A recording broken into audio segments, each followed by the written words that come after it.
तो last lecture पर हम लोग पढ़ रहे थे ट्रांसक्रिप्शन यूनिट, और ट्रांसक्रिप्शन यूनिट में जो बात समझी थी हम लोगों ने कि डीएनए का कोई वो स्पेसिफिक सेगमेंट जो किसी पर्टिकुलर आरएनए को बना करके प्रोटीन बनवाए, उसी स्पेसिफिक सेगमेंट को हम लोग कहते क्या हैं, ट्रांसक्रिप्शन यूनिट कहते हैं। और जिसके 3 हिस्से होते हैं। एक हिस्सा प्रमोटर रीजन होता है, एक स्ट्रक्चरल होता है और एक टर्मिनेटर होता है। प्रमोटर वो होता है जो स्ट्रक्चरल के पहले मतलब अपस्ट्रीम पाया जाता है, और टर्मिनेटर वो होता है जो स्ट्रक्चरल के बाद मतलब डाउन स्ट्रीम होता है। एक और स्ट्रक्चरल यूनिट में जो डीएनए है उसमें 2 स्ट्रैंड हैं, एक स्ट्रैंड है टेम्पलेट और एक स्ट्रैंड है कोडिंग। वो इस हिसाब से है कि जिसकी पोलैरिटी 3' to 5' होगी वो टेम्पलेट होगा, और जिसकी पोलैरिटी 5' to 3' होगी वो कोडिंग होगा। वो कुछ इस हिसाब से भी है कि प्रमोटर प्रमोटर कहाँ पाया जाएगा, तो कहोगे 5' एंड ऑफ कोडिंग, या कहाँ जाएगा आप स्ट्रीम ऑफ द स्ट्रक्चरल। ठीक है, इसी तरीके से टर्मिनेटर कहाँ होगा। एक पॉइंट इसमें रह गया था, ये एनसीईआरटी में लिखा हुआ है। जैसे मान लेते हैं कि ये ट्रांसक्रिप्शन यूनिट है,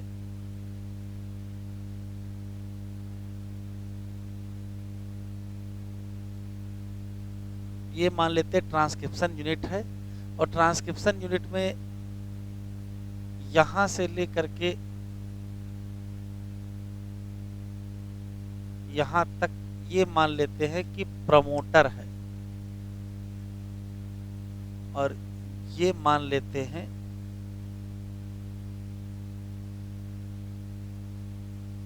टर्मिनेटर है। तो बीच का जो बचा ये क्या है, स्ट्रक्चरल है। यहाँ एक बात ये दी है कि जो प्रमोटर रीजन है इसके आगे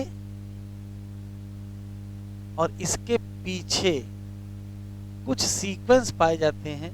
इन सीक्वेंस को कहते हैं रेगुलेटरी सीक्वेंस।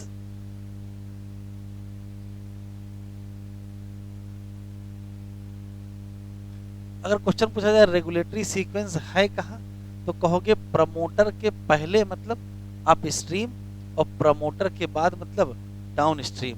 तो रेगुलेटरी सीक्वेंस कहाँ है, तो कहोगे at upstream and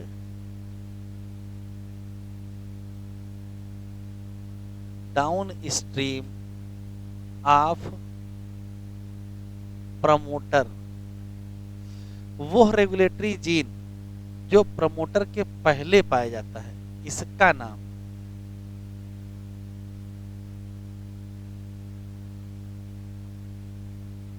inhibitory gene होता है, और जो बाद में पाया जाता है इसका नाम ऑपरेटर होता है।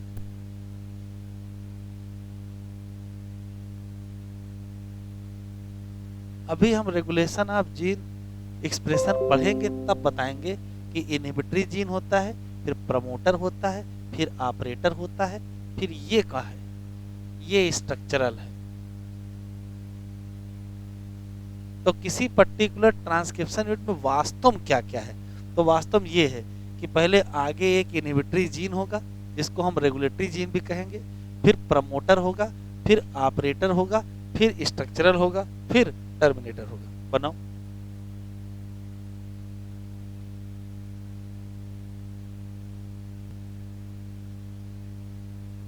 हेडिंग डालें complementarity in RNA formation. Complementarity in RNA formation लिख लेना। Complementarity in RNA formation.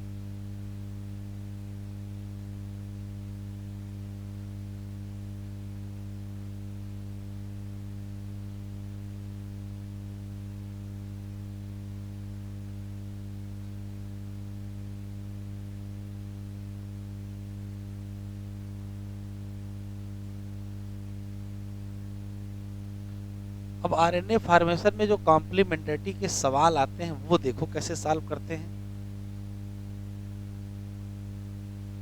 इससे होता ये है कि मान लेते हैं कि ये डीएनए स्ट्रैंड है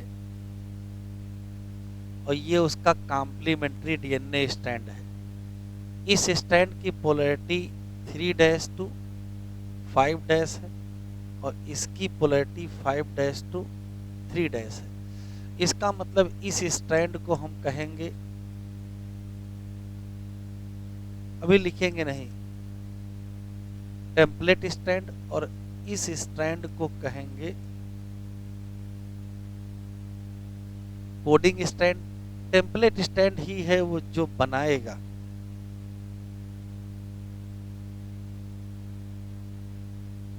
फॉर्म करेगा क्या, आरएनए, और कोडिंग स्ट्रैंड वो है जो आरएनए नहीं बनाएगा। लेकिन सभी चीजें, स्ट्रक्चर यूनिट की सभी चीजें इसी के हिसाब से डिटरमाइन होती है।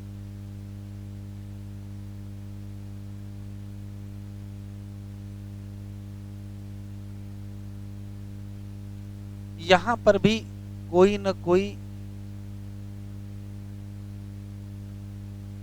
बेस का सीक्वेंस होगा और यहां भी कोई न कोई बेस का सीक्वेंस होगा। देख लेते हैं बेस के सीक्वेंस की स्थिति ये है कि मान लेते हैं यहाँ ए है, टी है, टी, सी, जी, जी, ए, टी, ए, मान लेते हैं ये बेस सीक्वेंस है। तो कॉम्प्लीमेंट्री इधर लिख लोगे आराम से। यहाँ ए है तो यहाँ टी होगा, टी है तो यहाँ ए होगा, टी है तो यहाँ ए होगा, सी है तो यहाँ जी होगा, यहाँ सी होगा, यहाँ सी होगा, टी होगा, ए होगा, टी होगा। ध्यान से सुनेंगे, ये है टेम्पलेट, ये है कोडिंग, इसमें कोई दिक्कत नहीं है। अब बनना है mRNA या RNA बनना है। ये मान लेते हैं कि RNA है। तो पहला सवाल है जो RNA बनेगा उसकी पोलैरिटी देखो, इससे बनेगा। तो अगर यहाँ 3' है तो यहाँ 5' होगा, और यहाँ 5' है तो यहाँ 3' होगा। तो ये ध्यान रखेंगे कि जो RNA बनेगा उसकी पोलैरिटी क्या लिखोगे, तो कहोगे 5' to 3' लिखेंगे। ठीक, एक बात। दूसरा, बेस सीक्वेंस कैसे लिखोगे?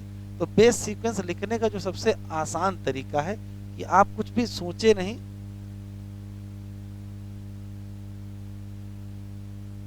जो बेस सीक्वेंस कोडिंग पे लिखा हुआ है उसको एज सच लिख दीजिए। तो लिख देते हैं, यहाँ टी लिख देते हैं, यहाँ ए लिख देते हैं, यहाँ ए लिख लेते हैं, यहाँ जी लिख लेते हैं, यहाँ सी, यहाँ सी, यहाँ टी, यहाँ ए, यहाँ टी।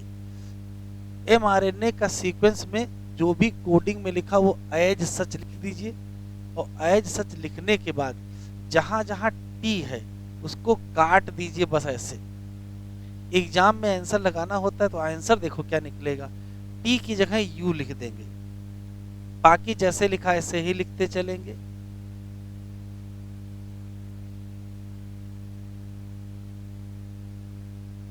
कभी भी स्टेप स्किप नहीं करोगे, जैसे कहा वैसे करोगे। क्या, अगर उसने कह दिया कि टेम्पलेट का ये सीक्वेंस है, आरएनए का सीक्वेंस बताओ, तो आरएनए का सीक्वेंस बताने से पहले आप कोडिंग का सीक्वेंस लिख लोगे, और कोडिंग का जो सीक्वेंस है वही आरएनए का सीक्वेंस होगा और वही दिशा भी होगी। बस जहां जहां क्या लिखा है, टी लिखा है, वहां वहां क्या कर दोगे, यू। तो ये बन गया आरएनए, ये बन गया आरएनए, और इसकी पोलैरिटी 5' to 3'। अच्छा, एक जानवर उल्टा कर देता कभी कभार, कहता आरएनए की सीक्वेंस ये हैं, आप ऐसा करो टेम्पलेट का सीक्वेंस बताओ। तो कभी भी आरएनए से सीधे टेम्पलेट न निकालिएगा। आरएनए में जहां जहां यू लिखा है उसको काट के क्या कर दीजिएगा, टी कर दीजिएगा। तो क्या बन जाएगा, कोडिंग। एक बार कोडिंग लिख गया तो आप क्या लिख सकते हो, टेम्पलेट लिख सकते हो। स्टेप स्किप करेंगे क्वेश्चन गलत हो जाएगा। दो ही सवाल यहाँ बनते हैं, या तो टेम्पलेट दे करके आरएनए पूछेगा, या तो कोडिंग दे करके आरएनए पूछेगा। तो आरएनए दे करके कोडिंग पूछेगा, या तो आरएनए दे करके टेम्पलेट। यही 4 क्वेश्चन है, और कोई क्वेश्चन बनना नहीं।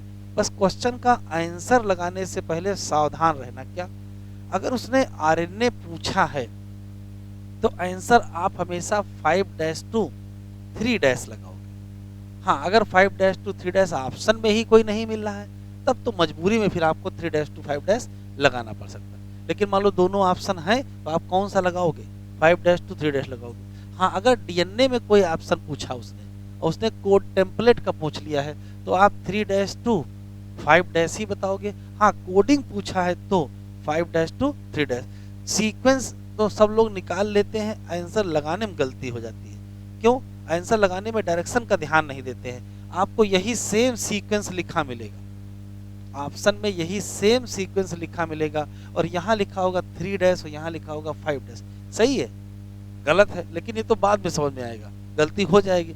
तो आंसर लगाने से पहले ये ध्यान जरूर देंगे कि अगर आरएनए का आंसर लगा रहे हो तो पहले क्या होना चाहिए? 5, बाद में क्या होना चाहिए? 3 होना चाहिए। और अगर डीएनए लगा रहे हो तो पहले क्या हो? 3, बाद में क्या हो? 5 लिखो। सीआरटी ओपन करो, पहले यहां तक पढ़ लेते हैं।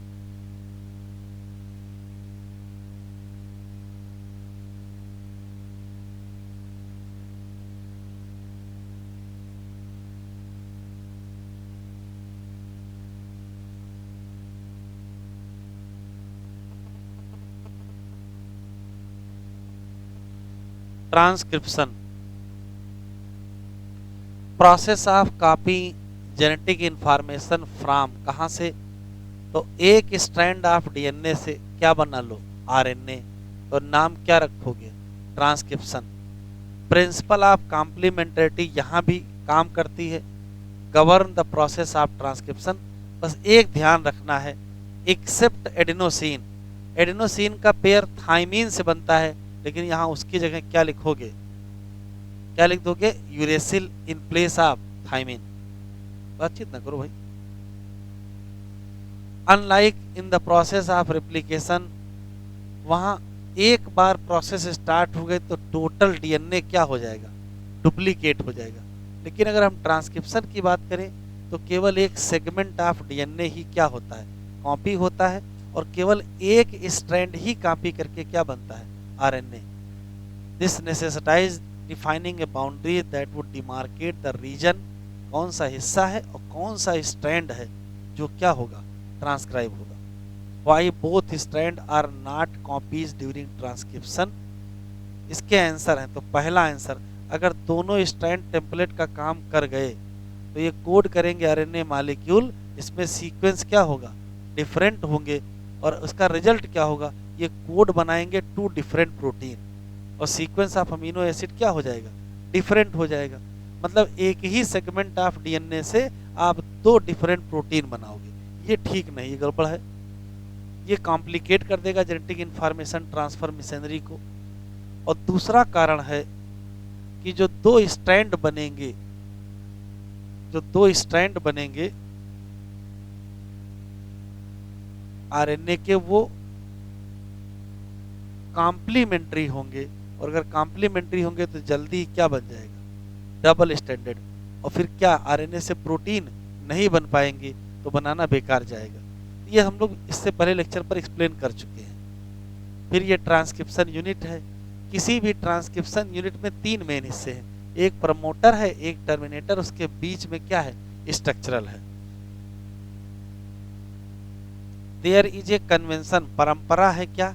इन defining the 2 strand of DNA in A structural gene of transcription unit.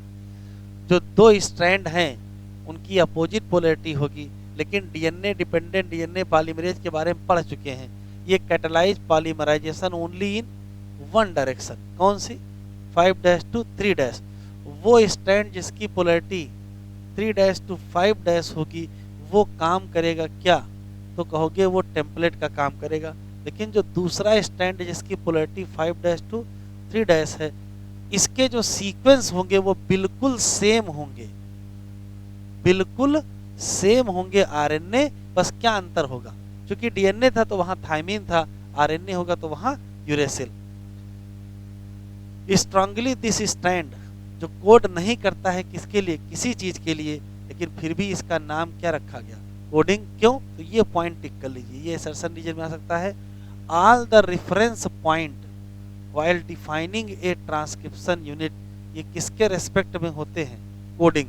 तो प्रमोटर कहाँ है तो भी कोडिंग के रेस्पेक्ट में बताओगे, टर्मिनेटर कहाँ है तो भी कोडिंग के रेस्पेक्ट में ही बताओगे। तो explain A point of hypothetical sequence दिया हुआ है, टेम्पलेट दिया है, कोडिंग दिया है, कह रहा आरएनए बता दो।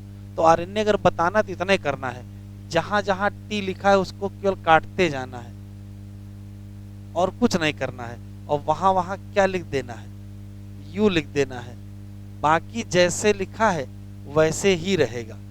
तो जो कोडिंग का सीक्वेंस है वही आरएनए का होगा, बस फर्क ये है कि जहां जहां टी है वहां वहां यू कर देना है। ये एक स्ट्रक्चरल जीन के आगे प्रमोटर जीन, उसके पीछे टर्मिनेटर जीन, ये स्टैंड टेम्पलेट और ये स्टैंड कोडिंग। प्रमोटर क्या है, लिखा है प्रमोटर और टर्मिनेटर के बीच में क्या है, स्ट्रक्चरल है। The promoter is said to be located, promoter है कहाँ, तो कहोगे 5' इंड, या क्या कहोगे, आप स्ट्रीम ऑफ द स्ट्रक्चरल, क्योंकि रेफरेंस किसके रेस्पेक्ट में है, तो ये 5' वास्तव में कोडिंग का ही तो है। यही वो डीएनए सीक्वेंस है जहां बाइंडिंग होगी किसकी, आरएनए पॉलीमरेज, लेकिन अकेले नहीं होगी, आरएनए पॉलीमरेज प्लस सिग्मा की बाइंडिंग होती है। And it is the presence of a क्या, प्रमोटर ही तय करता है कि कौन टेम्पलेट है और कौन कोडिंग है।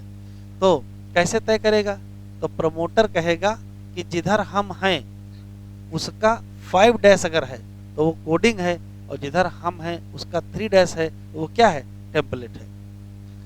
By the switching the position with the terminator, terminator से पूछोगे तो क्या बताएगा, टर्मिनेटर बिल्कुल उल्टा बताएगा।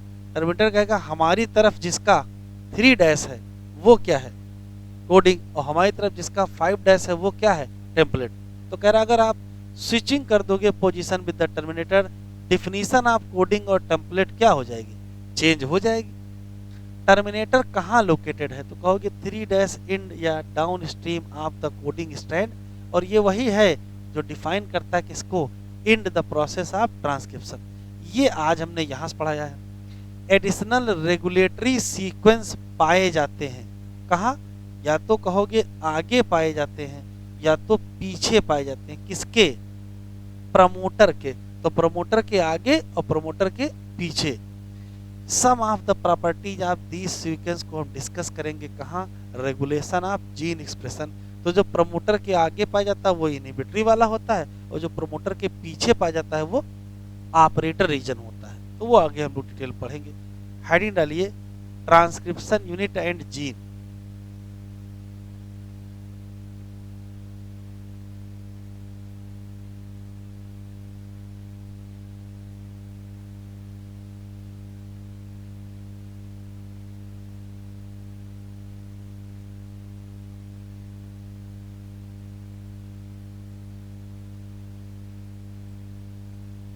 एक छोटा सा डायग्राम बना लीजिए फिर बताते हैं। किसी भी ट्रांसक्रिप्शन यूनिट में जो स्ट्रक्चरल जीन है उसमें से वास्तव में जीन क्या है, इसको थोड़ा डिस्कस यहाँ इस हेडिंग में किया गया है।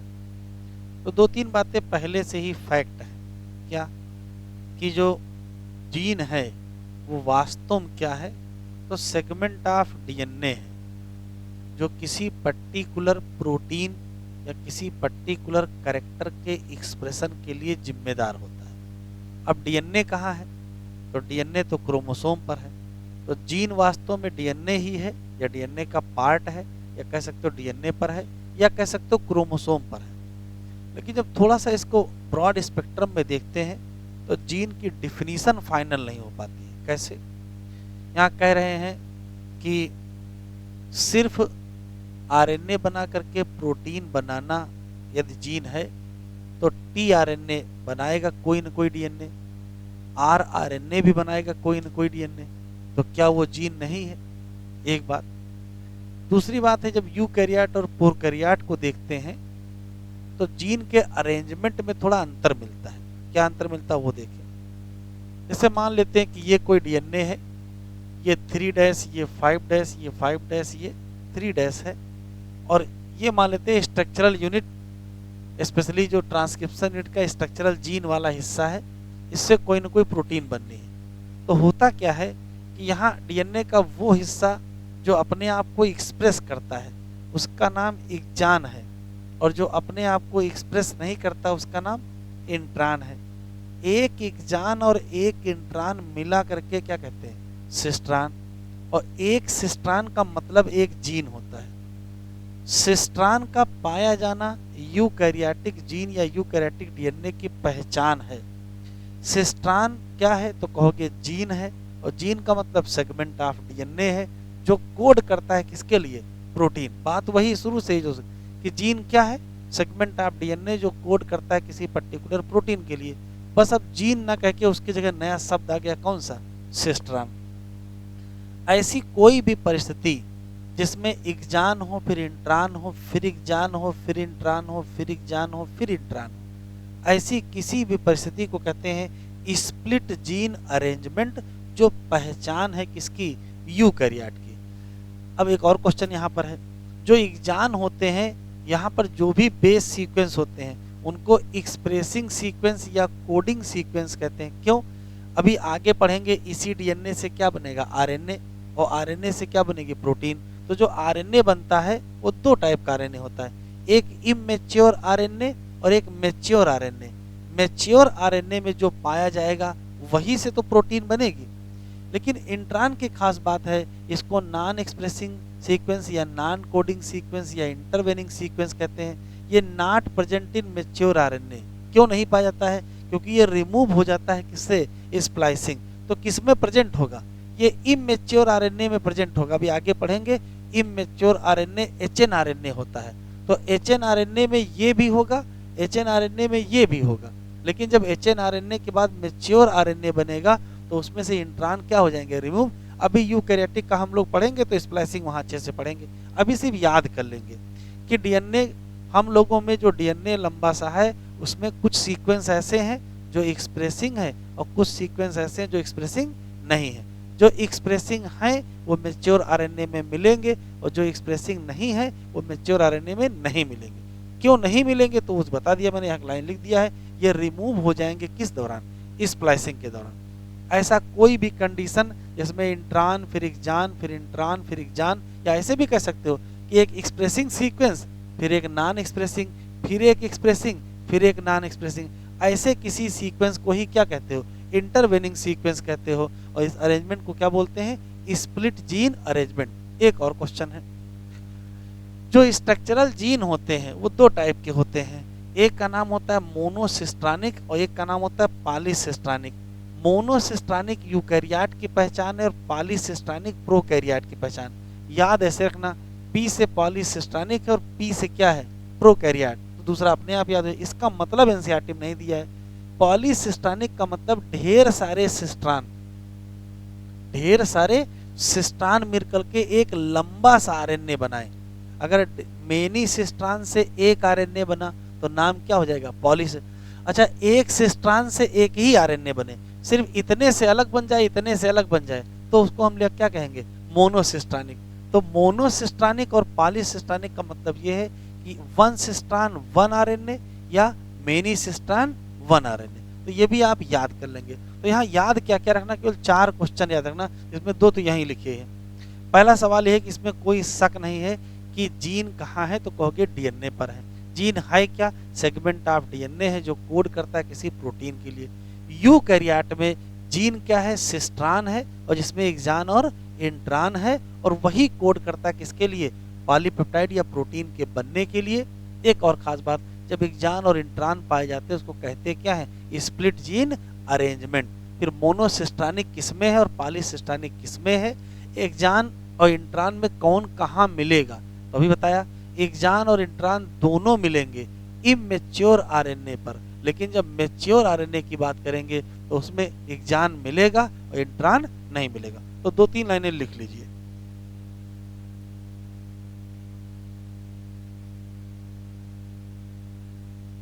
जीन कहाँ प्रेजेंट है, ऑन डीएनए या क्रोमोसोम। जीन है क्या? तो ये सेगमेंट ऑफ डीएनए है। यूकैरियोट में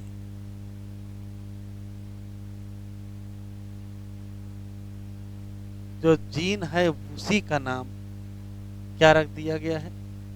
सिस्ट्रान। और सिस्ट्रान में क्या है? एक्जान प्लस इंट्रान। और सिस्ट्रान क्या है? तो कहोगे सेगमेंट ऑफ डीएनए ही है।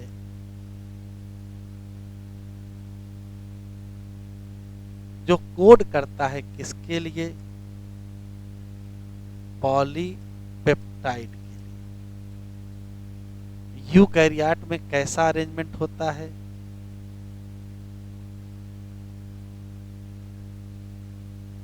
स्प्लिट जीन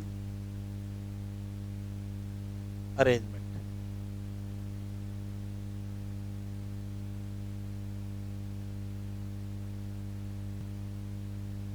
जरा एनसीईआरटी ओपन कर लीजिए।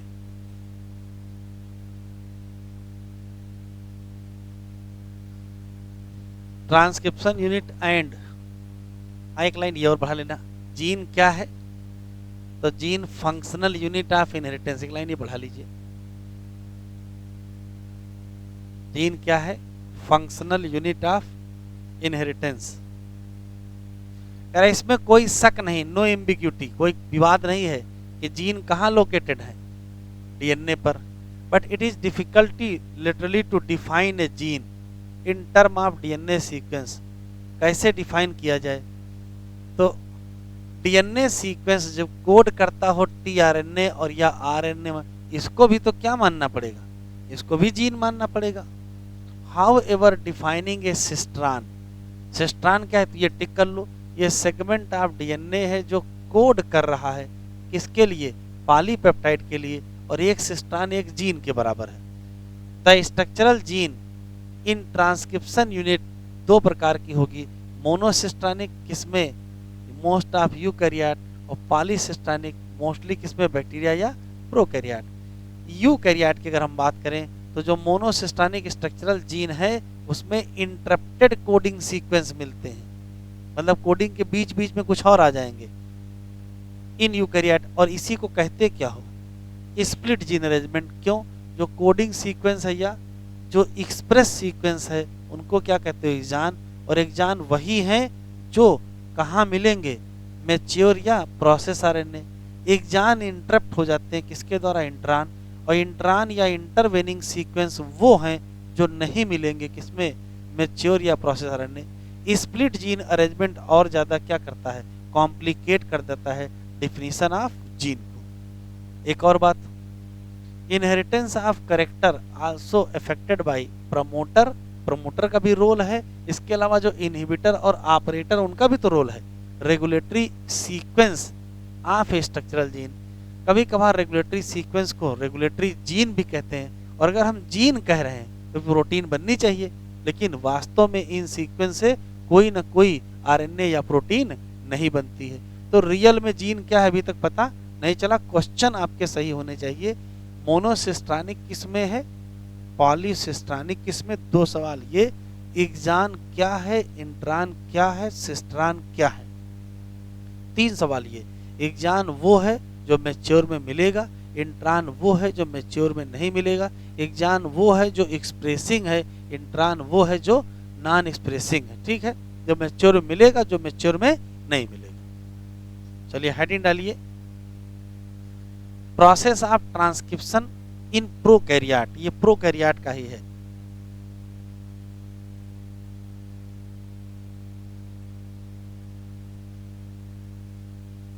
यहाँ ये जनरल कहानी दे दिया है टाइप ऑफ आरएनए, उसका कोई बहुत मतलब नहीं है, फिर भी सुन लेते हैं, उसको लिख लेंगे, फिर हम प्रोसेस ऑफ ट्रांसक्रिप्शन डिटेल में पढ़ेंगे।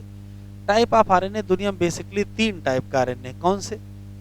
तो भाई राइबोसोमल आरएनए, मैसेंजर आरएनए और ट्रांसफर आरएनए। और सबके अपने अपने काम हैं। क्या काम है? तो जो मैसेंजर आरएनए है उसके जो बेस सीक्वेंस होते हैं उसी के हिसाब से अमीनो एसिड का सीक्वेंस तय होता है। तो मैसेंजर आरएनए अमीनो एसिड के सीक्वेंस को डिफाइन कर लेगा। ट्रांसफर आरएनए क्या करेगा, किसी विशेष सीक्वेंस के हिसाब से विशेष अमीनो एसिड कैरी करके लाएगा। और जो राइबोसोमल आरएनए है वो क्या करेगा, वो या तो स्ट्रक्चरल राइबोसोम बनाएगा या तो एंजाइम। वो पहले पढ़ लेते हैं। बैक्टीरिया में 3 मेजर टाइप के आरएनए हैं। एक कौन सा, मैसेंजर आरएनए, एक कौन सा ट्रांसफर आरएनए, एक कौन सा राइबोसोमल। सभी के सभी आरएनए सिंथेसिस में चाहिए किसके, प्रोटीन में। अब क्या करेगा, तो देखो स्पष्ट लिखा है मैसेंजर आरएनए का काम है टेम्पलेट की तरीके से काम करना और अमीनो एसिड का सीक्वेंस तय करना। टीआरएनए का काम है अमीनो एसिड को लाओ और किसको रीड करो, जेनेटिक कोड को रीड करो। और आरएनए का काम है स्ट्रक्चरल और क्या, कैटालिटिक ड्यूरिंग द ट्रांसलेशन। तो इतना लिख लेते हैं पहले।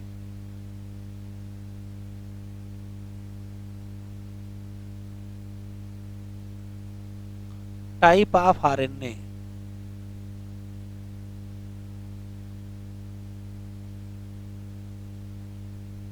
And role in protein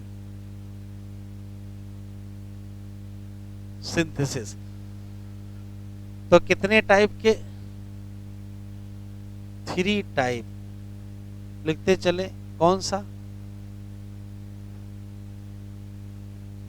mRNA, tRNA और आरएनए। तीनों टाइप लगते हैं किसमें,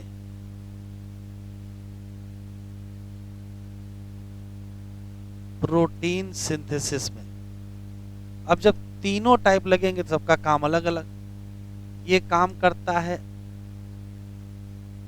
एज टेम्पलेट आरएनए। क्यों, ये डिटरमाइन करता है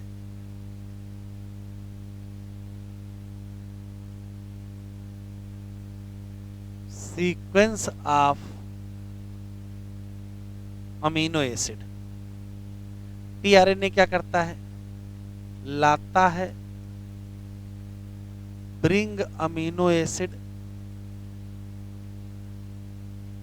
और यही पढ़ता है रीड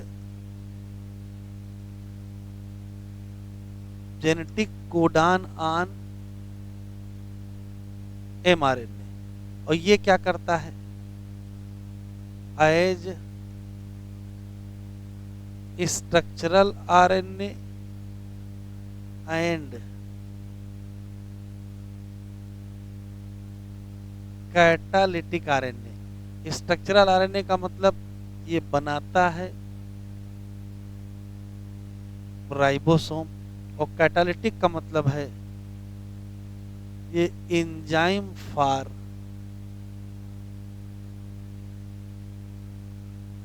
ट्रांसलेशन।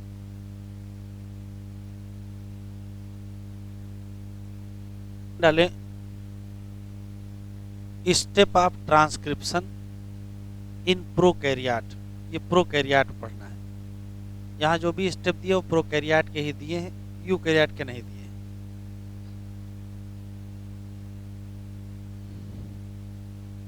तो हेडिंग डालेंगे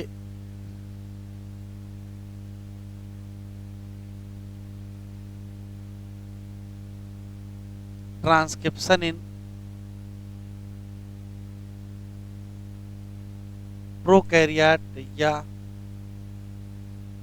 बैक्टीरिया। देख ले जरा।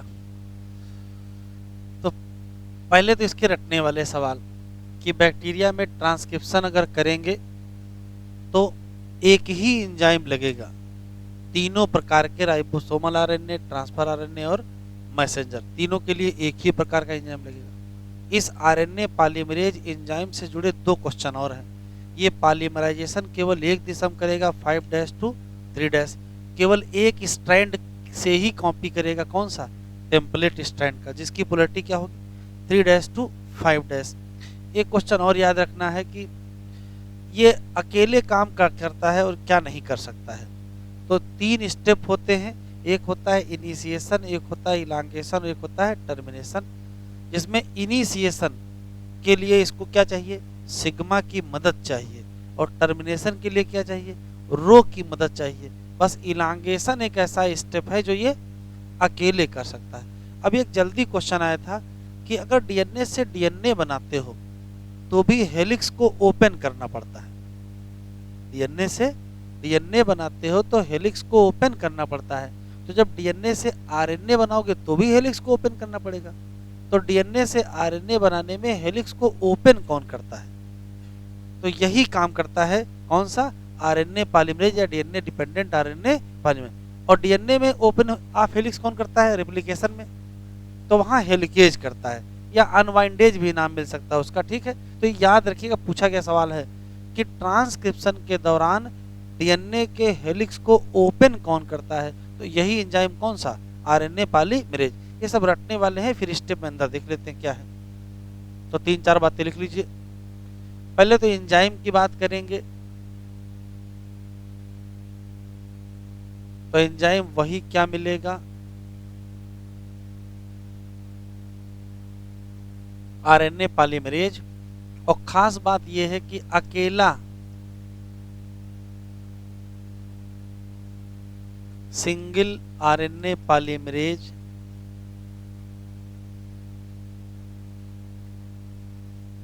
या सेम कह सकते हो, same RNA polymerase for all type of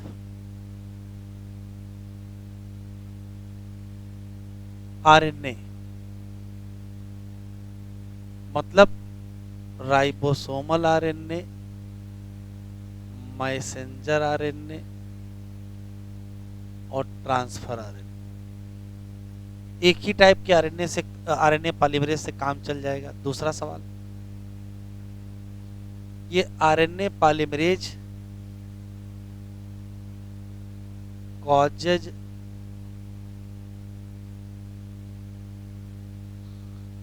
polymerization in one direction, कौन सा, 5' टू क्या 3'।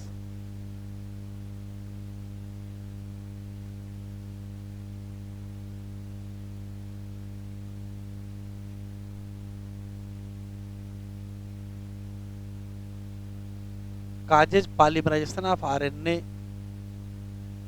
from one strand of DNA, जिसकी पोलैरिटी क्या होगी, 3' टू 5'। यही काज करता है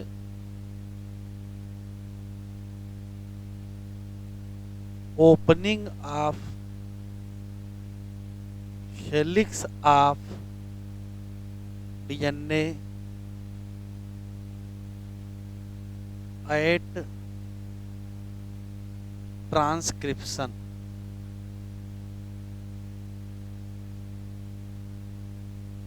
opening of helix of DNA at transcription.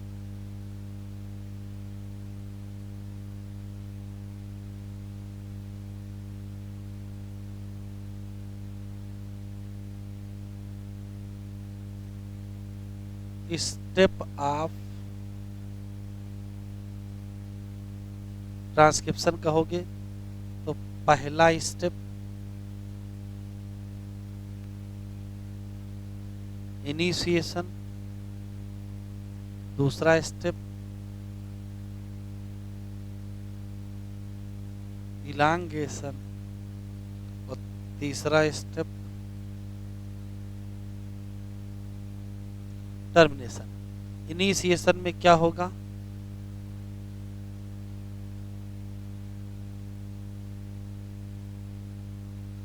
RNA polymerase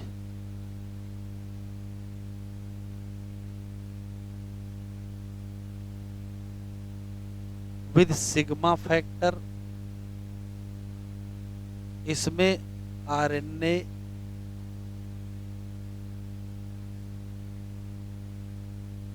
polymerase only होगा और यहाँ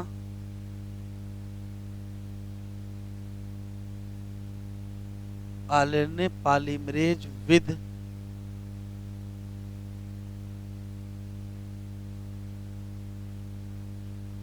रो फैक्टर।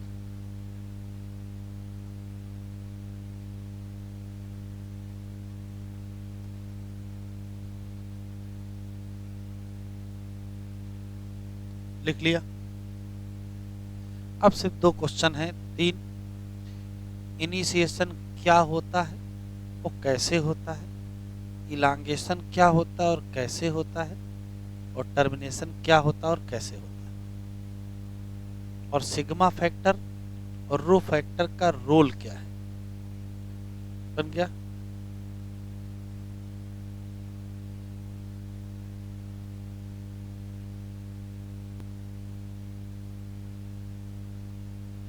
ट्रांसक्रिप्शन के स्टेप, जो स्टेप प्रोकैरियोट में है वही स्टेप यूकैरियोट में भी है। प्रोकैरियोट का पढ़ रहे हैं। 3 स्टेप होते हैं, इनिशिएशन, इलांगेशन और टर्मिनेशन। अब इनिशिएशन स्टेप में होना क्या जरा समझ लीजिए। तो इनिशिएशन तब होता है जब आरएनए पॉलीमरेज आकर के प्रमोटर से बाइंड करता है। ये मान लेते हैं कि एक स्ट्रक्चरल यूनिट का डीएनए है और हमने सिंगल स्टैंड ही बनाया, मतलब टेम्पलेट बनाया है। इधर की तरफ क्या होगा, कोडिंग, उसको नहीं बनाया है। तो टेम्पलेट स्टैंड है और उसके 3 हिस्से हैं, प्रमोटर हिस्सा, स्ट्रक्चरल हिस्सा और टर्मिनेटर। ये 3 डैश और वो 5 डैश इधर की तरफ प्रमोटर होगा।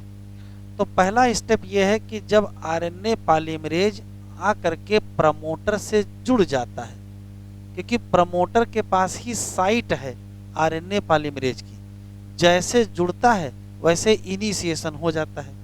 लेकिन जब यहाँ जुड़ने आता है तो जुड़ नहीं पाता है। तो ऐसी स्थिति में सिग्मा फैक्टर जब आरएनए पॉलीमरेज के साथ जुड़ता है तो आरएनए पॉलीमरेज इस लायक हो पाता है कि वो जाकर के यहाँ जुड़ पाए। जैसे ही जुड़ जाएगा वैसे इनिशिएशन हो जाएगा, और इनिशिएशन होते ही सिग्मा फैक्टर फिर से सेपरेट हो जाएगा किससे, आरएनए पॉलीमरेज से। तो इनिशिएशन में केवल एक क्वेश्चन है, इनिशिएशन कैसे होता है, तो कहोगे जब आरएनए पॉलीमरेज प्रमोटर से बाइंड करता है। लेकिन बाइंड करने के लिए आरएनए पॉलीमरेज की हेल्प कौन करता है, सिग्मा फैक्टर। सिग्मा फैक्टर कैसे हेल्प करता है ये भी एनसीईआरटी में दिया है। तो होता क्या है कि कुछ ना कुछ इसमें चेंज आ जाता होगा आरएनए पॉलीमरेज में, और वो चेंज कुछ ऐसा होता होगा कि जिससे इनकी कंपैटिबिलिटी किससे हो जाती होगी, प्रमोटर के बेस सीक्वेंस से हो जाती होगी। तो कुछ ना कुछ अल्ट्रेशन हो जाता होगा आरएनए पॉलीमरेज में। एक बार आरएनए पॉलीमरेज यहाँ जुड़ गया तो अब सिग्मा का कोई काम नहीं है, तो सिग्मा यहीं से सेपरेट हो जाएगा। अब आरएनए पॉलीमरेज अकेला है। अकेला आरएनए पॉलीमरेज इस स्ट्रक्चरल रीजन पर आगे की तरफ बढ़ेगा और यहाँ के जो बेस सीक्वेंस हैं उनको देखते हुए चलेगा, और एक एक बेस सीक्वेंस के हिसाब से एक एक न्यूक्लियोटाइड जोड़ते जाएंगे, क्योंकि यहाँ पर भी वही डीऑक्सी न्यूक्लियोटाइड ट्राइफॉस्फेट की राइबोन्यूक्लियोसाइड ट्राइफॉस्फेट। आरएनए बना रहे हो तो डीऑक्सी वाला थोड़े यूज करोगे, क्या यूज करोगे, आरएनए यूज कर रहे हो तो राइबोन्यूक्लियोटाइड ट्राइफॉस्फेट होगा, राइबोन्यूक्लियोसाइड ट्राइफॉस्फेट होगा कि डीऑक्सी राइबोन्यूक्लियोसाइड ट्राइफॉस्फेट होगा। राइबोन्यूक्लियोसाइड ट्राइफॉस्फेट ही सबस्ट्रेट का यहाँ काम करेगा। तो देखो होगा क्या, जैसे मान लेते हैं कि ये 3 डैश टू 5 डैश वाला स्ट्रैंड है और इसमें कोई किसी पर्टिकुलर जगह टी लिखा है। तो अगर टी लिखा है तो कॉम्प्लीमेंट्री क्या होगा, ए। तो आरएनए पॉलीमरेज यहाँ ए जोड़ देगा। अच्छा, अगर यहाँ ए लिखा है तो यहाँ यू जोड़ देगा, अगर सी लिखा है तो यहाँ जी जोड़ देगा। ऐसे ही चेन लंबी होती जाएगी। तो यहाँ से शुरू किया होगा, 5 डैश टू 3 डैश बनता है, सबसे आखिरी में अभी ए जुड़ा है। अब अगर आरएनए पॉलीमरेज थोड़ा आगे और बढ़ेगा तो यहाँ कोई ना कोई बेस मिल जाएगा, उसके हिसाब से यहाँ फिर जोड़ देंगे, यहाँ फिर मिल जाएगा तो फिर जोड़ देंगे। तो धीरे धीरे क्या होगा, डीएनए हेलिक्स खुलता जाएगा और जो भी यहाँ बेस सीक्वेंस मिले, पहले सी मिला तो वहाँ जी लगा दिया, फिर ए मिला तो यहाँ यू लगा दिया, फिर टी मिला तो यहाँ ए लगा दिया, यहाँ कुछ और मिलेगा तो यहाँ कुछ और लगाएंगे। ऐसे ही धीरे धीरे जब आगे बढ़ेंगे तो आरएनए की लंबाई क्या होती जाएगी, बढ़ती जाएगी। इसी नाते इस फेज का नाम, तो यहाँ से यहाँ तक जो ये हुआ है ये क्या है, इलांगेशन। और इसी दौरान असली में आरएनए की सिंथेसिस हो रही है। तो इलांगेशन के दौरान क्या हुआ, तो कहोगे आरएनए पॉलीमरेज अकेले टेम्पलेट डीएनए के बेस के सीक्वेंस के हिसाब से, कॉम्प्लीमेंटरिटी के हिसाब से, इसका मतलब टेम्पलेट डिपेंडेंट फैशन के हिसाब से न्यूक्लियोटाइड को जोड़ते चले जाएंगे, एक जोड़ेंगे दूसरा जोड़ेंगे। जैसे पहले सी मिला तो यहाँ जी लगा दिया, यहाँ ए मिला तो यहाँ यू लगा दिया, यहाँ टी मिला तो यहाँ। कहने का मतलब है कि जो 3' to 5' डीएनए है उसके जो बेस सीक्वेंस है उनकी कॉम्प्लीमेंटरिटी के हिसाब से डीएनए में नए न्यूक्लियोटाइड जोड़ते जाएंगे, सॉरी आरएनए में नए न्यूक्लियोटाइड जोड़ते जाएंगे, वो आरएनए लंबा होता जाएगा। जैसे जैसे ये आगे बढ़ता जाएगा वैसे वैसे आरएनए की लंबाई बढ़ती जाएगी। बस आरएनए का केवल थोड़ा सा हिस्सा ही किससे जुड़ा होगा, आरएनए पॉलीमरेज से। धीरे धीरे ये पहुंच जाएगा कहाँ, टर्मिनेटर रीजन में। जब ये टर्मिनेटर रीजन में पहुंचेगा तो रो फैक्टर आकर के इसी से जुड़ जाएगा। जैसे ही रो फैक्टर इससे जुड़ेगा आरएनए पॉलीमरेज में कुछ चेंज हो जाएगा, और कुछ ऐसा चेंज हो जाएगा कि ये इन बेस सीक्वेंस से अलग हो जाएगा। और जैसे अलग होगा हम कहेंगे क्या, टर्मिनेशन ऑफ ट्रांसक्रिप्शन हो गया। और उसी दौरान आरएनए पॉलीमरेज से आरएनए भी क्या हो जाएगा, अलग हो जाएगा, और प्रोसेस कंप्लीट हो जाएगी। तो हर स्टेप में अलग अलग काम हुआ है। इनिशिएशन कैसे हुआ, तो कहोगे RNA polymerase bind with the promoter with help of sigma factor, बस एक ही स्टेप है। फिर क्वेश्चन आया इलांगेशन कैसे, हाँ इनिशिएशन के तुरंत बाद सिग्मा फैक्टर क्या हो जाएगा, अलग हो जाएगा। इलांगेशन अकेले कौन करेगा, आरएनए पॉलीमरेज करेगा। कैसे करेगा, तो कहोगे नए न्यूक्लियोटाइड जोड़ेगा, टेम्पलेट के हिसाब से जोड़ेगा। टेम्पलेट कौन होगा, वही 3' to 5' वाला डीएनए। जैसा मिलता जाएगा वैसा जोड़ता जाएगा। जैसे जैसे आरएनए पॉलीमरेज आगे बढ़ेगा वैसे वैसे आरएनए की लंबाई बढ़ती जाएगी, लेकिन छोटा सा ही आरएनए केवल यहाँ जुड़ा रहेगा, बाकी सब बाहर रहेगा। एक समय ये कहाँ पहुँच जाएगा, टर्मिनेटर रीजन पर। तब जब क्या होगा, रो फैक्टर आकर के आरएनए पॉलीमरेज से जुड़ जाएगा, और जैसे जुड़ेगा वैसे ही आरएनए पॉलीमरेज में कुछ चेंज होगा, और चेंज ऐसा होगा कि इसको छोड़ना पड़ेगा, किसको, डीएनए को। जैसे ही ये डीएनए से अलग होगा वैसे आरएनए भी यहाँ से अलग हो जाएगा, और पूरी प्रोसेस क्या कर जाएगी, टर्मिनेट कर जाएगी। तो हर स्टेप के काम अलग अलग है, इनिशिएशन का अलग है, इलांगेशन का अलग है, और टर्मिनेशन का अलग है। अब लिख लीजिए,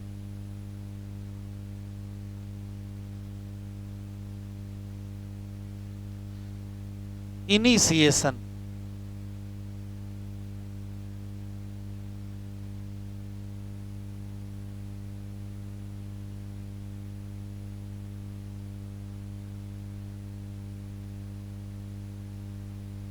लिख लेंगे by binding of RNA polymerase to promoter region, बस किसकी मदद से, with help of sigma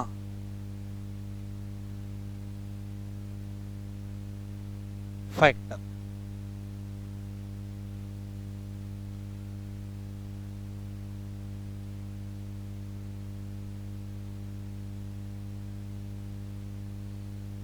sigma factor क्या कर देता है, अल्टर कर देता है आरएनए पॉलीमरेज को कि वो आसानी से बाइंड कर सके। Causes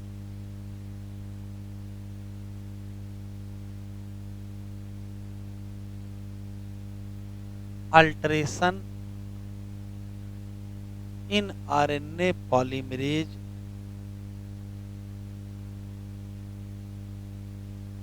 to bind with promoter।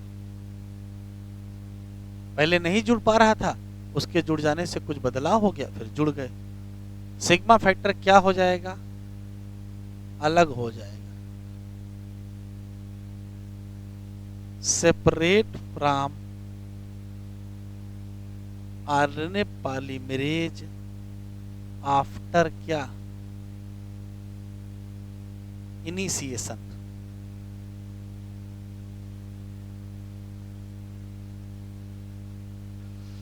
फिर आएगा इलांगेशन।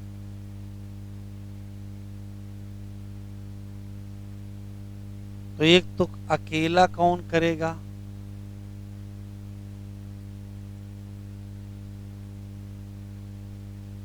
और ये करेगा क्या?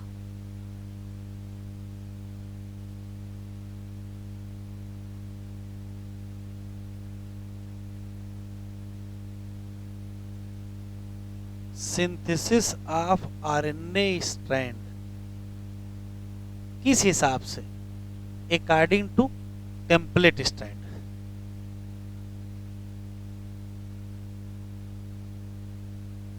According to template DNA.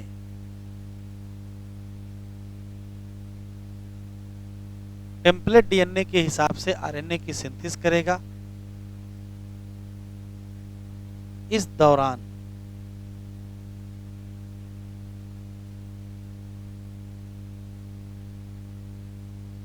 Complementary rule follow होगा। केवल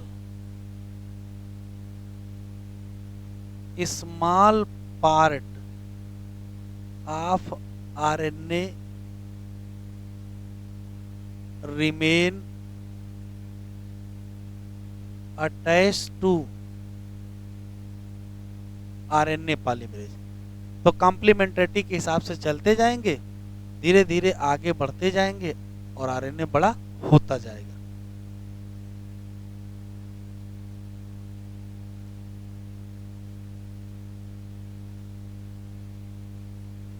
यही ओपनिंग ऑफ क्या करता चलेगा?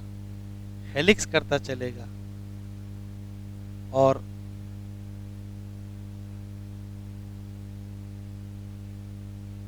इलांगेशन ऑफ आरएनए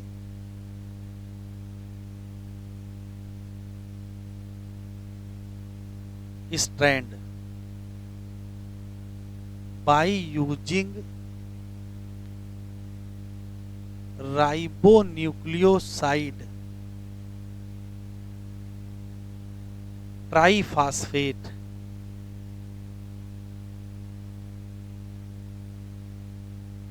एज क्या?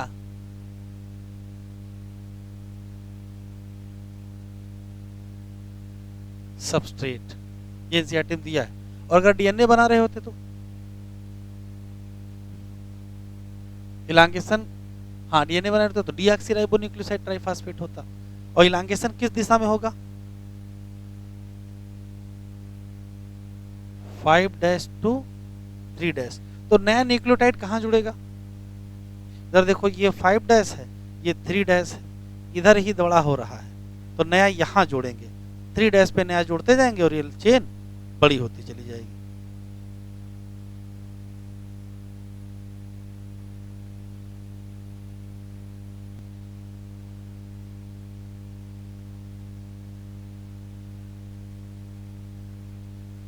इलांगेशन के बाद टर्मिनेशन।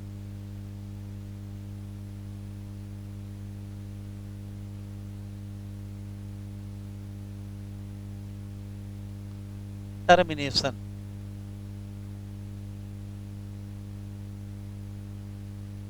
टर्मिनेशन के टाइम कई घटनाएं हुई। रो फैक्टर बाइंड कर गया किससे?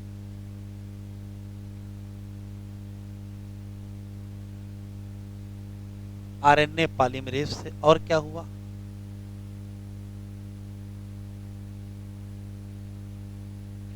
आरएनए पॉलीमरेज सेपरेट हो गया, कहां से?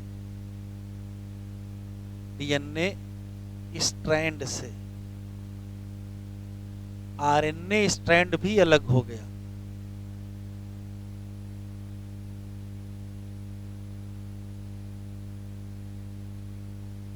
कहां से?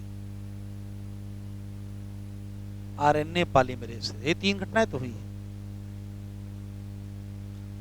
सबसे पहले रो आएगा, आरएनए पॉलीमरेज से बाइंड करेगा, कुछ ना कुछ चेंज हो जाएगा, आरएनए पॉलीमरेज डीएनए स्ट्रैंड से अलग हो जाएगा, और उसी दौरान आरएनए भी आरएनए पॉलीमरेज से अलग हो जाएगा।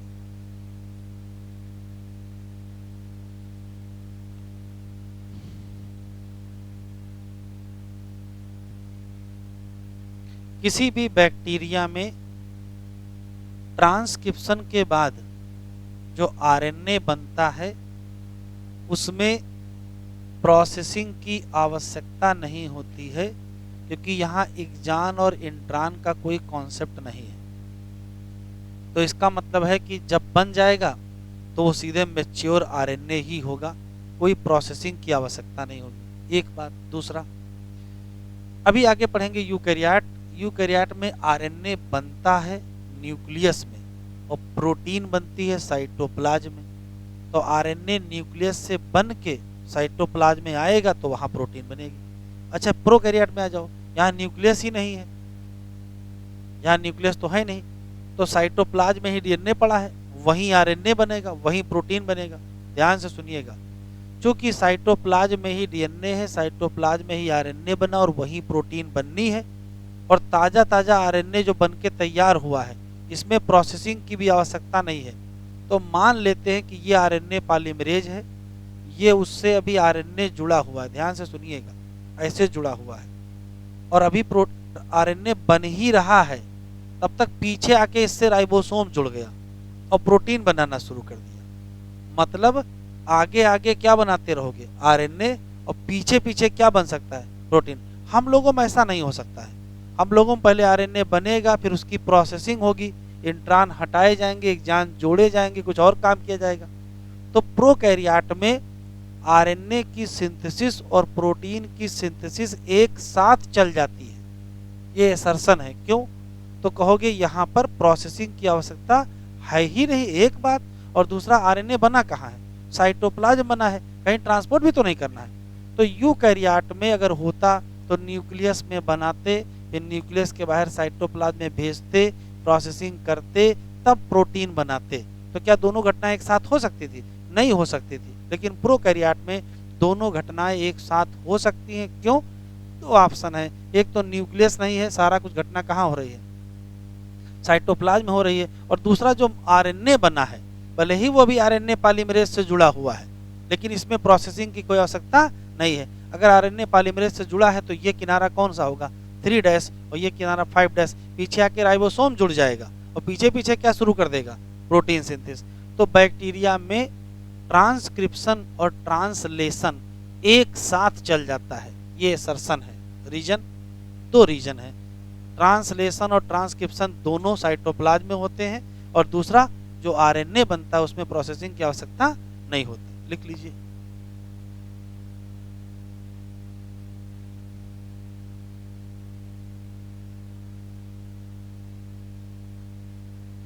इन प्रोकैरियोट या बैक्टीरिया क्या हो सकता है?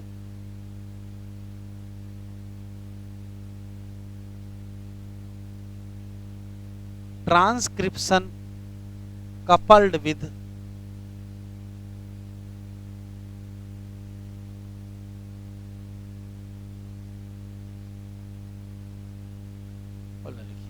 Transcription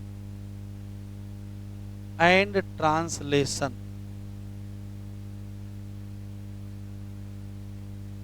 takes place together। कहाँ? तो कहोगे एट साइटोप्लाज्म। क्यों? तो बिकॉज बताओगे, इसके दो कारण हैं। पहला कारण है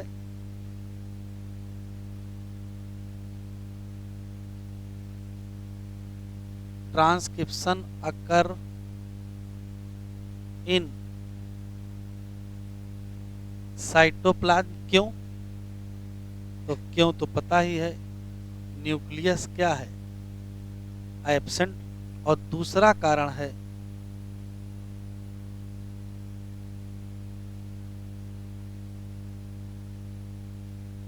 जो आरएनए बना है उसको नहीं है, नॉट रिक्वायर क्या, प्रोसेसिंग। प्रोसेसिंग की आवश्यकता नहीं है। क्यों नहीं है? क्योंकि यहां इंट्रानिक्जान का कोई कॉन्सेप्ट है नहीं।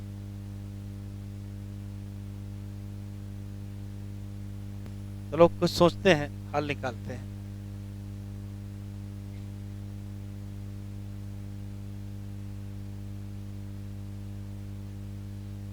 इन बैक्टीरिया 3 टाइप के RNA, messenger RNA, transfer RNA, ribosomal RNA, ये सब के सब आरएनए चाहिए किसके लिए?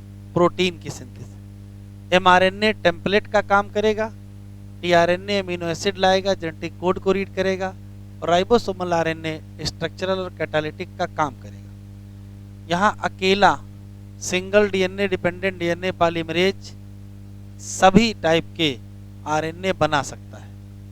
आरएनए पॉलीमरेज बाइंड करेगा किससे? प्रमोटर, और क्या हो जाएगा? इनिशिएट हो जाएगा ट्रांसक्रिप्शन, मतलब इनिशिएशन। इट का मतलब आरएनए पॉलीमरेज है। यहाँ जो इट लिखा है क्या है? RNA polymerase. ये यूज करेगा nucleoside triphosphate as a substrate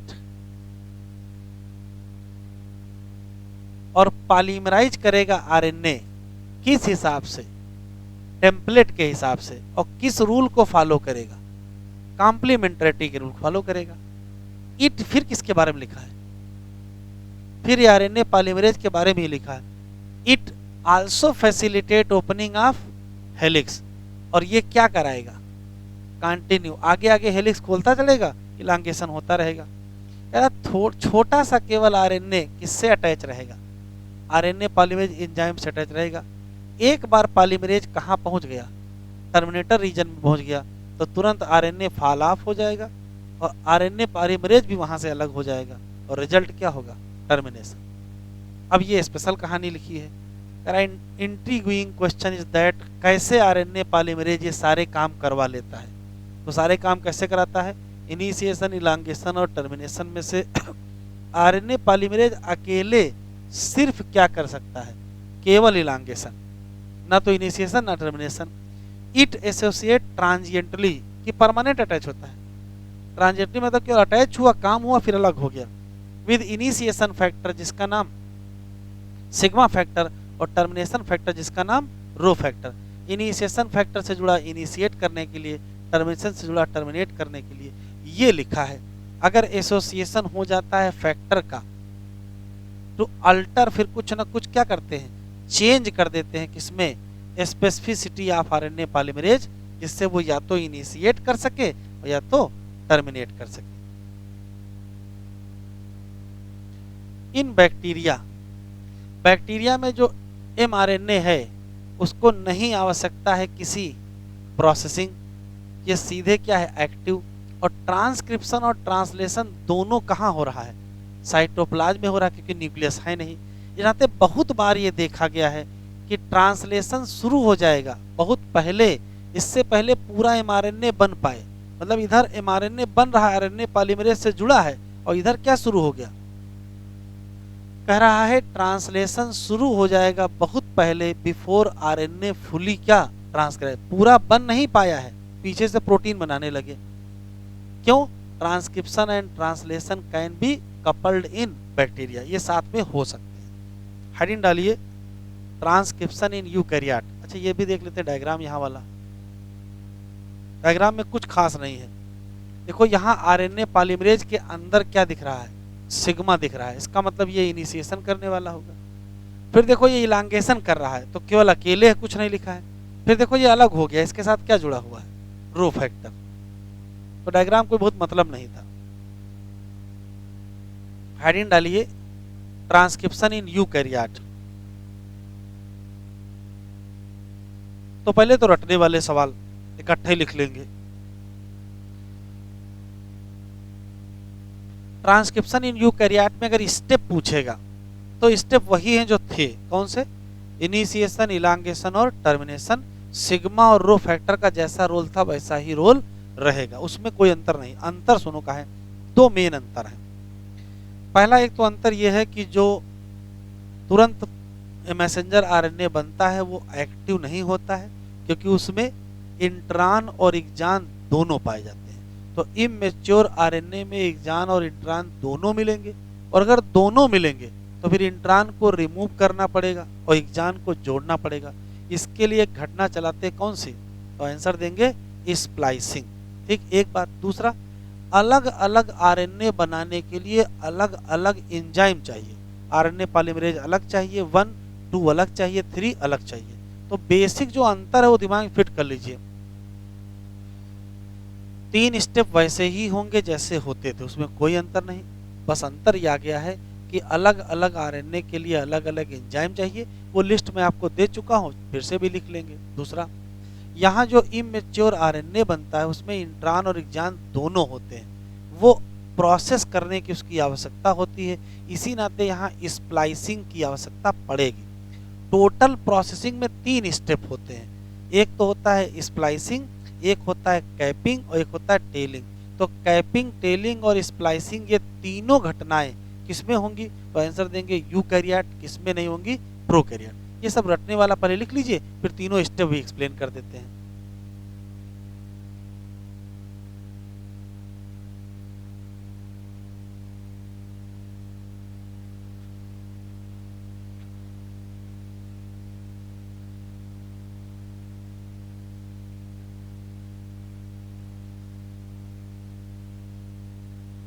transcription in eukaryote, points लिख लीजिए।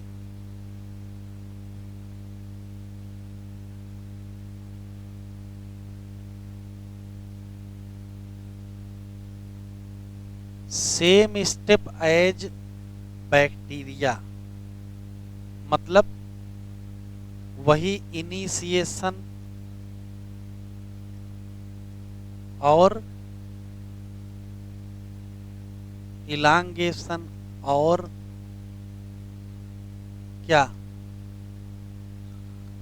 टर्मिनेशन। ये तीनों स्टेप वैसे ही रहेंगे।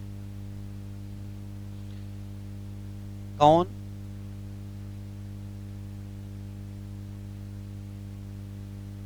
Sigma factor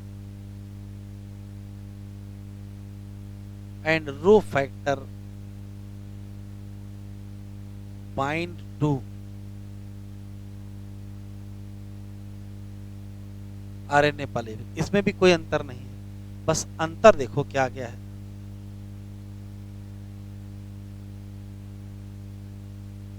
three type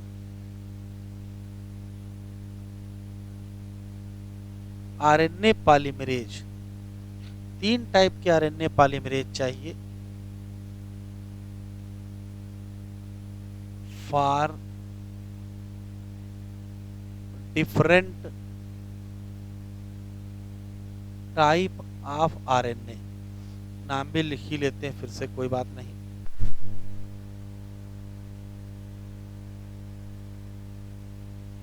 RNA polymerase 1, RNA polymerase 2, RNA polymerase 3। 1 वाला किसके लिए चाहिए? फॉर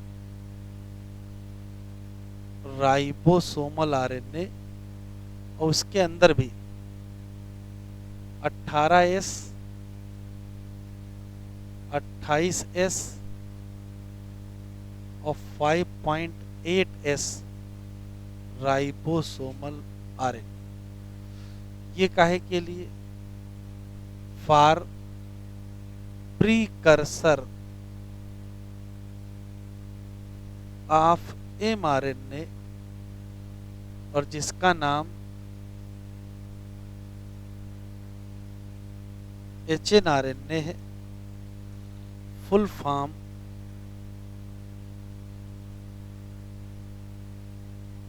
हेट्रोजिनस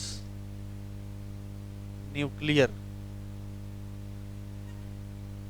आरएनए, और ये for tRNA and 5s ribosomal RNA and एसएनआरएनए।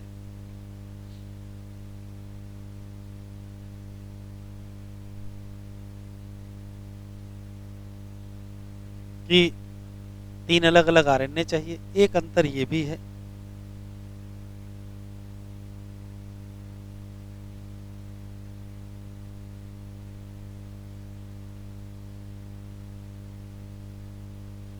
Immediate formed RNA या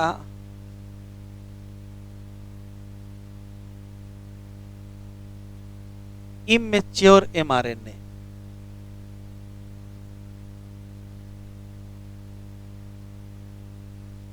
है बोथ एक्जान एंड इंट्रान, और इसी नाते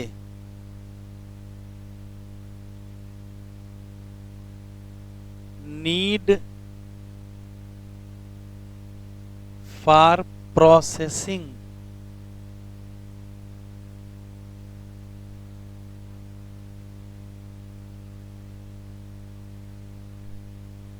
to make mature mRNA। Mature mRNA बनने के लिए प्रोसेसिंग चाहिए, और प्रोसेसिंग में 3 स्टेप होते हैं। एक होती है कैपिंग, टेलिंग, स्प्लाइसिंग। इसमें से मेन स्प्लाइसिंग है।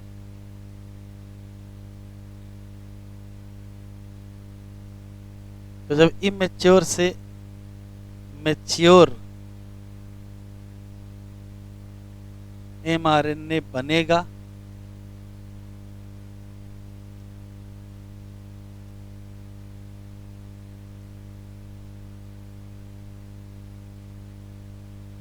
तो रिमूव कर देंगे क्या, इंट्रान। ये भी याद रखना है। तो मेन बात सिर्फ 2 हैं। एक तो अलग अलग एंजाइम लग गए अलग अलग स्टेप के लिए, नहीं सॉरी, अलग अलग आरएनए के लिए। और दूसरा ये है कि जो इमेच्योर आरएनए बनके तैयार हुआ था उसमें इंट्रान और एक्जान दोनों थे। इसी नाते प्रोसेसिंग की आवश्यकता थी, और प्रोसेसिंग में मेन प्रोसेसिंग स्प्लाइसिंग ही है, जिसमें रिमूव करना है इंट्रान को, लेकिन कैपिंग और टेलिंग भी होती है।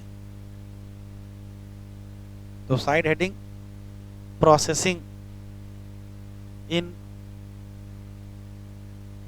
आरएनए।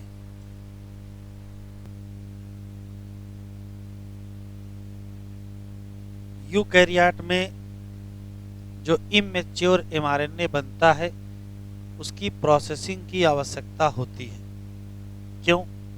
तो मान लेते हैं कि ये डीएनए है और एक स्ट्रैंड है, यहाँ लग रहा है वो डबल है लेकिन है सिंगल स्ट्रैंड। ये उसका 3' है, वो उसका 5' है। मतलब ये टेम्पलेट डीएनए है, इसमें एक्जान है, इंट्रान, एक्जान, इंट्रान, एक्जान, इंट्रान ऐसे होंगे।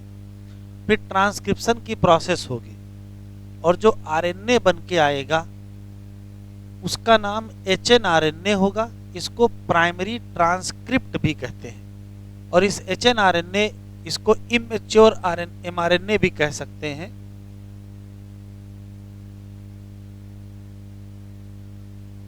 इमेच्योर mRNA भी कह सकते हैं। और इसकी खास बात होगी कि इसके 5' to 3' ये होगा, और इसमें एक्जान, इंट्रान, एक्जान, इंट्रान, एक्जान, इंट्रान ऐसे मिलेंगे। फिर प्रोसेसिंग स्टार्ट होगी। तो ध्यान से सुनेंगे। प्रोसेसिंग में असली प्रोसेसिंग तो यही है कि एक्जान जोड़ दीजिए और इंट्रान हटा दीजिए। लेकिन सिर्फ उतना ही नहीं होगा, यहाँ 3 होते हैं, तो तीनों घटनाओं का सीक्वेंस अगर आपसे पूछेगा तो सही सीक्वेंस में यही होगा कि सबसे पहले कैपिंग होगा, फिर टेलिंग होगा और फिर स्प्लाइसिंग होगा। ठीक, हाँ 3 ना दे, कोई एक काम पूछ ले कि क्या होता है तो आप स्प्लाइसिंग देंगे। ठीक, होता क्या है कि जो ये 5 to 3 बन के तैयार हुआ है, इसके 5 पर क्या फ्री होगा, तो 5 पे हमेशा फास्फेट फ्री होता है और 3 पर क्या फ्री है, OH। और चूंकि RNA है तो सेकंड कार्बन पर भी OH क्या होगा, फ्री होगा। ये जो 5 पर फास्फेट है, इससे नया न्यूक्लियोटाइड जुड़ सकता है। तो यहाँ व्यवस्था ये की गई है कि कोई और ना जुड़ने पावे। उसका तरीका क्या है, तो उसका तरीका है कि 5 इंड पर कैप लगा दिया जाए। अब कैप कैसे लगाओगे, तो एक स्पेशल न्यूक्लियोटाइड यहाँ जोड़ा गया है। कौन सा, 5 methyl guanosine triphosphate, methyl guanosine triphosphate, ये जोड़ दिया गया है। अब मिथाइल ग्वानोसिन ट्राइफास्फेट जब जोड़ दिया गया इस किनारे पर, तो अब इधर से जुड़ने की संभावना खत्म हो गई। देखिए होता क्या था, जैसे मान लो ये शुगर है, ये एक फास्फेट है, तो यहाँ जुड़ने की संभावना है। अब जब यहाँ 3 फास्फेट लगा दोगे तो अब इधर काफी ज्यादा रिपल्सन हो जाएगा, तो फिर कोई और यहाँ जुड़ नहीं पाएगा। तो इन लोगों ने व्यवस्था की है कि 5 इंड पर कैप लगाएंगे और कैप में मिथाइल ग्वानोसिन ट्राइफास्फेट नाम का एक अनयूजुअल न्यूक्लियोटाइड जोड़ देंगे, इसको कहेंगे कैप लगाना। उसके बाद टेल लगाएंगे, इधर से भी तो जुड़ने की संभावना है, तो इधर से ना जुड़ने पाए उसका तरीका क्या है कि यहाँ पर ढेर सारे ए जोड़े जाएंगे, ढेर सारे एडेनिन वाले, जो एडेनोसिन मोनोफास्फेट है वो जोड़ते चलेंगे। अब जब ये जोड़ेंगे तो इसको कहेंगे टेल, इसको पॉली एडेनाइलेशन कहते हैं। सब ए वाले ही जोड़ते जा रहे हैं, तो डीएनए से तो पूछेंगे नहीं। अब डीएनए से पूछेंगे नहीं तो क्या कहोगे, टेम्पलेट इंडिपेंडेंट। तो देखिए ये मान लेते इमेच्योर mRNA है, इसके 5 इंड पर कैप लगा दिया और इसके 3 इंड पर टेल लगा दिया। ठीक, तो कैपिंग हो गई और टेलिंग हो गई। उसके बाद असली घटना होनी स्प्लाइसिंग। करना क्या है, इसको काट देना है, इसको काट देंगे। और कहां से काटेंगे, तो जहां जहां जंक्शन होगा वहां वहां से काट देंगे। काटेंगे क्या, तो ये एक्जान है, ये इंट्रान है, ये एक्जान है, ये इंट्रान है, तो इंट्रान अलग कर देंगे और एक्जान जोड़ देंगे। और इधर पहले से ही 5 पर क्या जुड़ा है, कैप, इधर पहले से ही 3 पे क्या जुड़ा है, टेल। तो कैप भी है, टेल भी है और केवल एक्जान है, इसको कहेंगे क्या, मैच्योर mRNA। तो क्वेश्चन याद रखिएगा। पहला सवाल ये है कि प्रोसेसिंग में घटनाएं कौन सी हैं, 3। कौन कौन से, कैपिंग, टेलिंग और स्प्लाइसिंग। सीक्वेंस पूछेगा, यही सीक्वेंस बताइएगा। कैपिंग में करते क्या है, तो कहोगे कैप जोड़ते हैं। कैप क्या है, तो कहोगे एक अनयूजुअल न्यूक्लियोटाइड जिसका नाम मिथाइल ग्वानोसिन ट्राइफास्फेट, उसको जोड़ देना है। कहाँ कहाँ जोड़ देना है, तो उसको 5 इंड पर जोड़ देना है। फिर आते टेल। टेलिंग में क्या करते हैं, तो पॉली एडेनाइलेशन करते हैं, बहुत सारे एडेनिन जोड़ते हैं। और कहाँ जोड़ते हैं, 3 इंड पर जोड़ते हैं। और किससे पूछ के, तो किसी से पूछ के नहीं जोड़ते हैं। अगर डीएनए से पूछ के जोड़ते तब तो डीएनए डिपेंडेंट हो जाता है ना, टेम्पलेट डिपेंडेंट हो जाता, उससे कोई मतलब ही नहीं है, तो टेम्पलेट इंडिपेंडेंट है। फिर असली घटना स्प्लाइसिंग है। स्प्लाइसिंग में क्या करेंगे, तो रिमूव करेंगे इंट्रान, जोड़ देंगे एक्जान। इंजाइम नहीं लगेगा, काटते छाटे में इंजाइम लगेगा, तो यहाँ इंजाइम लगता है, उसको स्प्लाइसियोसोम कहते हैं। तो स्प्लाइसियोसोम कॉम्प्लेक्स किसमें पाया जाएगा और किसमें नहीं पाया जाएगा, ये पूछा जा चुका है। तो भाई जहां स्प्लाइसिंग होगी वहां स्प्लाइसियोसोम होगा। तो कहां होगा, यूकैरियोट में स्प्लाइसियोसोम होगा और प्रोकैरियोट में स्प्लाइसियोसोम नहीं होगा। लिख लीजिए।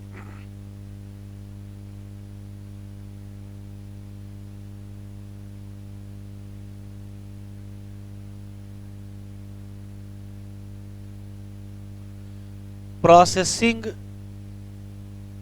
ऑफ mRNA, तो कहोगे 3 स्टेप कौन से? कैपिंग, टेलिंग,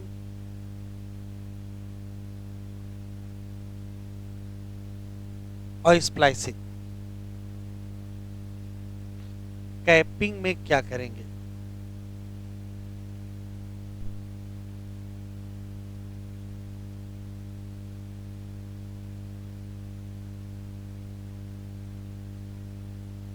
तो कैपिंग में क्या करेंगे? तो कहोगे अनयूजुअल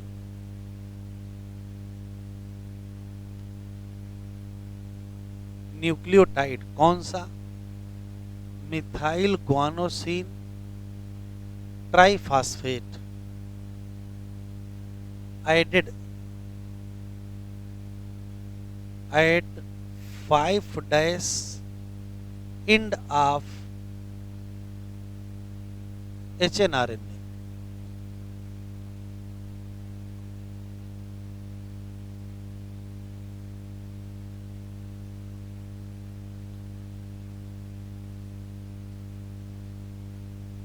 टेलिंग में क्या करेंगे?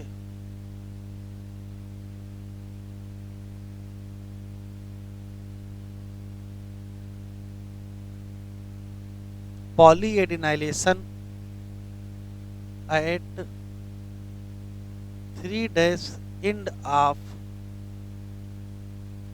hnRNA in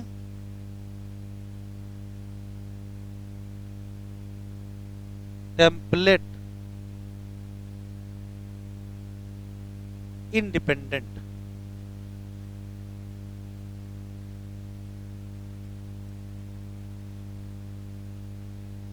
रिमूव करेंगे इंट्रान और ज्वाइन कर देंगे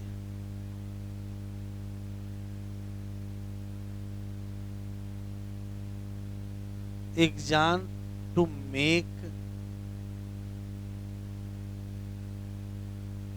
मैच्योर mRNA।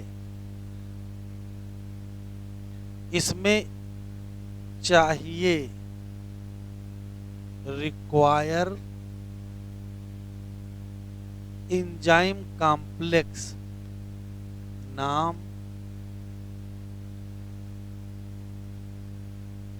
स्प्लाइसियोसोम है, जो कि प्रेजेंट है यूकैरियोट में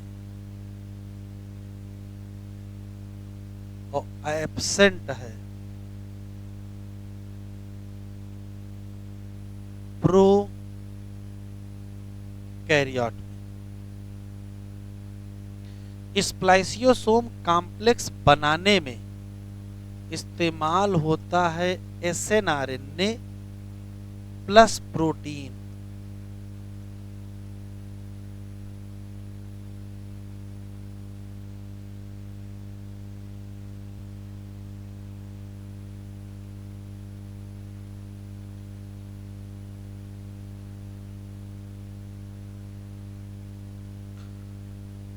इन यूकैरियोट कम से कम 2 समस्याएं तो आएंगी। एटलीस्ट 3 प्रकार के आरएनए पॉलीमरेज चाहिए। कहाँ? न्यूक्लियस में। ये पॉइंट जरा टिक कर लो। और अगर एनिमल सेल है तो आरएनए पॉलीमरेज एक्स्ट्रा चाहिए। कहाँ? माइटोकॉन्ड्रिया में। और अगर प्लांट सेल है तो आरएनए पॉलीमरेज एक्स्ट्रा चाहिए। कहाँ?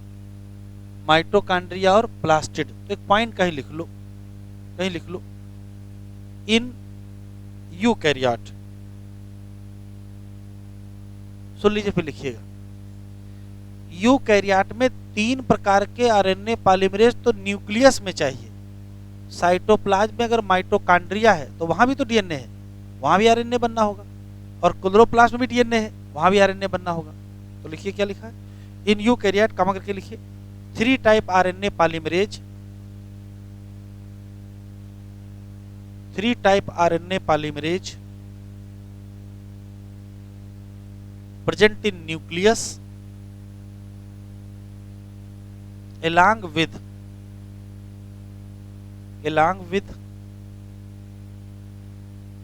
Other RNA polymerase,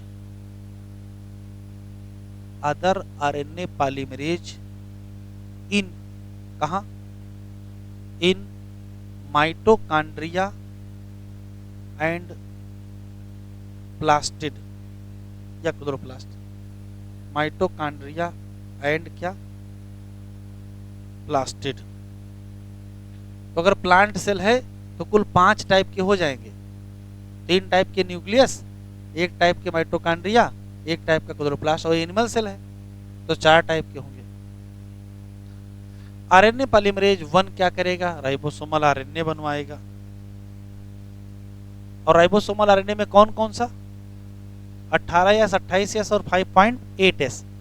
RNA polymerase 3rd किसको बनवाएगा, तो ट्रांसफर आरएनए बनाएगा, 5S आरएनए और SN आरएनए। और सेकंड वाला क्या बनवाएगा, प्रिकर्सर ऑफ mRNA जिसका नाम HN आरएनए। और दूसरी समस्या ये है कि जो प्राइमरी ट्रांसक्रिप्ट बना है इसमें एक्जान और इंट्रान दोनों है, इसी नाते ये क्या है, नॉन फंक्शनल। ये एसर्शन रीजन में भी बन सकता है। प्राइमरी ट्रांसक्रिप्ट नॉन फंक्शनल है, एसर्शन रीजन है क्योंकि यहाँ दोनों है। Hence subjected to the process of splicing, जहाँ इंट्रान को क्या करोगे, रिमूव करोगे और एक्जान को ज्वाइन करोगे निश्चित क्रम में। HN RNA undergoes additional processing, नाम कैपिंग और टेलिंग। तो कुल हो गए 3। इन कैपिंग क्या करेंगे, अनयूजुअल न्यूक्लियोटाइड, नाम क्या है, मिथाइल गुआनोसिन ट्राइफॉस्फेट, कहाँ जोड़ोगे, 5' इंड ऑफ HN आरएनए। और टेलिंग में एडिनाइलेट रेजिड्यू, कितने, हाँ ये नंबर लिखना भूल गया था, 200 से 300 नंबर लिख लीजिए जरा। ये ऐड करेंगे कहाँ, 3' इंड ऑफ HN आरएनए। अब किस मैनर में, टेम्पलेट से मतलब नहीं है। It is fully process HN RNA now called क्या, mRNA। ये ट्रांसपोर्ट हो जाएगा न्यूक्लियस के बाहर, कहाँ, साइटोप्लाज्म में, और वहां जाके प्रोटीन सिंथेसिस बनेगा। Significant of such complexity is now beginning to the understand split gene arrangement. ये पॉइंट टिकल हो सकता आ जाए। Split gene arrangement represent ancient feature of genome, एक लाइन ये टिक कर लीजिए। और एक पॉइंट ये भी है, presence of intron in reminiscent, intron का पाया जाना ये पहचान है हमारी विशेष antiquity. And the process of splicing represent the dominance of RNA world. RNA को फिर खुश कर दिए, तो ये 2 लाइनें रट लीजिए, हो सकता है एग्जाम में आ जाए।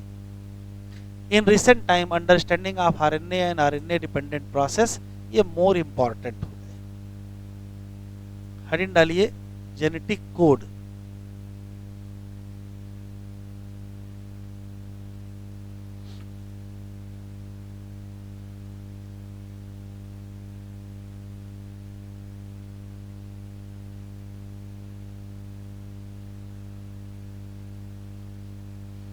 एनसीईआरटी में जेनेटिक कोड की भूमिका समझाई गई कैसे, तो आप ऐसे समझो, सुनते चलेंगे लिखते चलेंगे।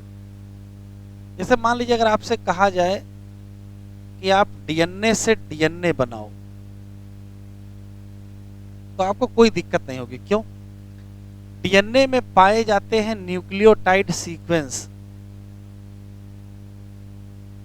न्यूक्लियोटाइड का पेयर। और जो डीएनए बनाओगे यहां भी क्या मिलेगा,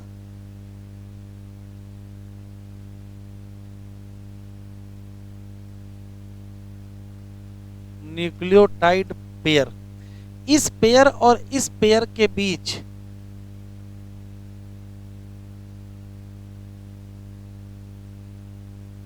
कॉम्प्लीमेंटरिटी ऑफ बेस होगा, और आप आसानी से एक डीएनए से दूसरा डीएनए बना लेंगे, क्योंकि किसका लागू है, कॉम्प्लीमेंटरिटी का रूल लागू है। अच्छा, आपसे कहा जाए डीएनए से आरएनए बना लो, तो यहां भी आपको दिक्कत नहीं होगा। यहां भी क्या पाए जाएंगे, न्यूक्लियोटाइड का पेयर नहीं, लेकिन सीक्वेंस तो होगा ही। और इस न्यूक्लियोटाइड पेयर और इसके सीक्वेंस के बीच भी क्या है,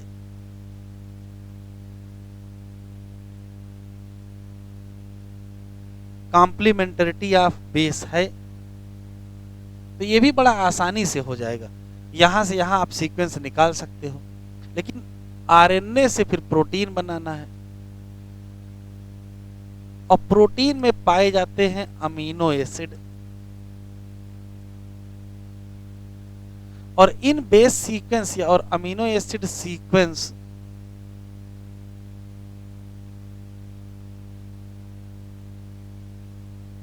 इसके बीच कोई कॉम्प्लीमेंटरिटी नहीं है।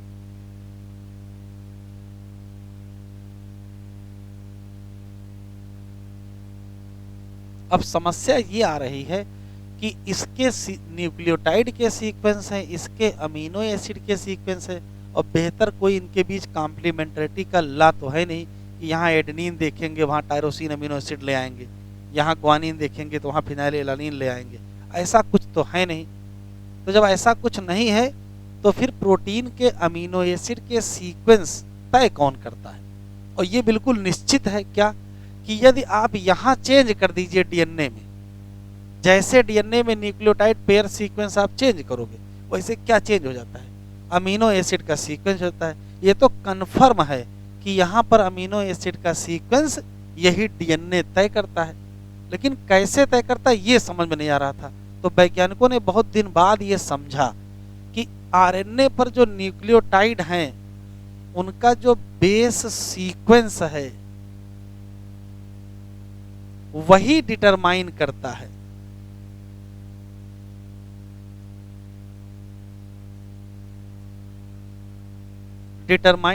है क्या? Amino acid sequence. इन्हीं बेस सीक्वेंस जो किसके ऊपर थे? ओवर एमआरएनए पर थे। इन्हीं बेस सीक्वेंस को कहा गया क्या? जेनेटिक कोड या जेनेटिक कोडान। जेनेटिक कोडान और कोड में क्या अंतर है? तो कोडान किसी एक स्पेसिफिक अमीनो एसिड के लिए होता है और कोड प्रोटीन के लिए होता है। तो ये किसके लिए है? प्रोटीन। और ये किसके लिए है?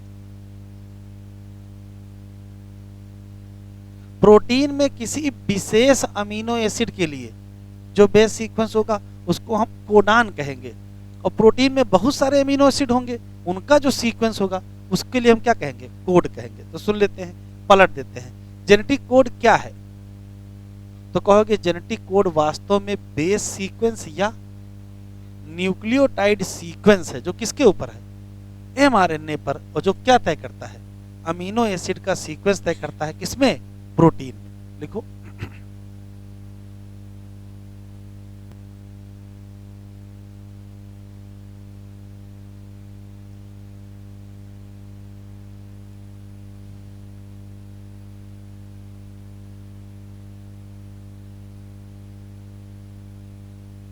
जेनेटिक कोड क्या है? तो कहोगे ये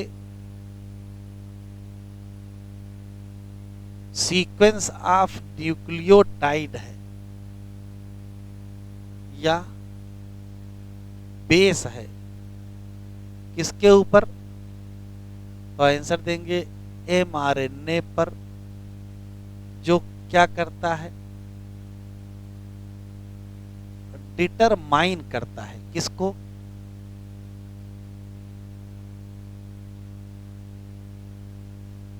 अमीनो एसिड सीक्वेंस। ठीक है। जेनेटिक कोड किससे बनता है?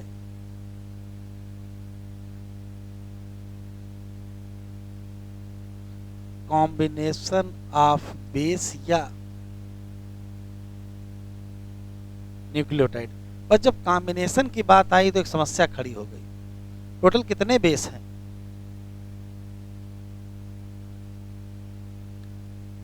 Total 4 type base on RNA. कौन कौन से थे? अच्छा, डी बोल दिए। एडेनिन होगा, यूरेसिल होगा, ग्वानिन होगा और साइटीन होगा। साइटोसिन, यही 4 तो बेस होंगे। थायमिन तो होगा नहीं यहाँ। तो कॉम्बिनेशन देखो, तो कॉम्बिनेशन ऐसे लिखा हुआ है कि यदि एक बेस से एक कोडान माना जाए तो कुल 4 ही कोडान बनेंगे। और प्रोटीन में अमीनो एसिड कितने हैं? 20 अमीनो एसिड है। भाई 4 कोडान बनेंगे तो 4 अमीनो एसिड के लिए कोड करेंगे, और कोड किसने के लिए करना है? 20 के लिए करना है। तो पहली बात है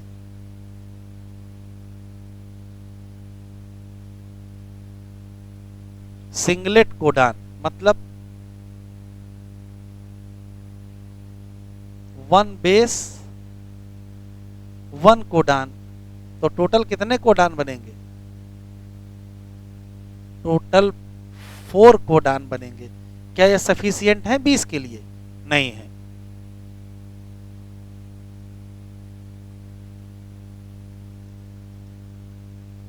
not sufficient for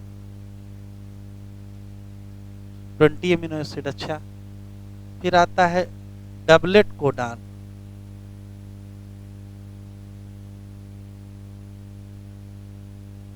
doublet codon का मतलब होता है 2 बेस से एक कोडान बने। तो टोटल कितने बनेंगे? तो ये टोटल 4 बने कैसे थे? ये 4 की पावर 1 रखे थे। अब टोटल कितने हो जाएंगे? 16 कोडान हो जाएंगे। कैसे? तो 4 की power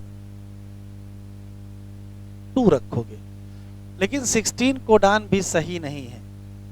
not sufficient for 20 amino acid. फिर आया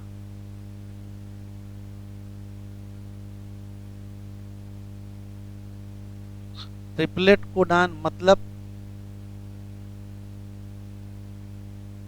3 बेस से एक कोडान। तो टोटल बनेंगे कितने?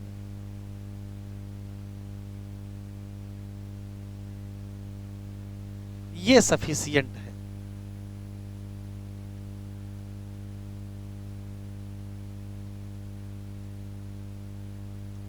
Twenty amino acid.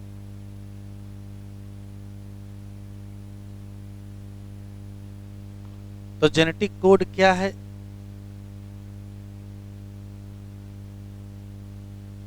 Genetic code का नेचर हो गया ट्रिपलेट, मतलब कॉम्बिनेशन ऑफ 3 न्यूक्लियोटाइड, या बेस भी कह सकते हो। जेनेटिक कोडान ट्रिपलेट होता है। इसको प्रपोज किसने किया? ये क्या हो गया?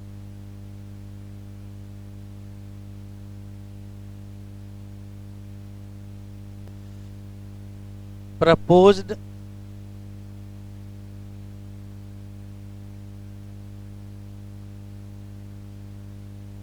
बाई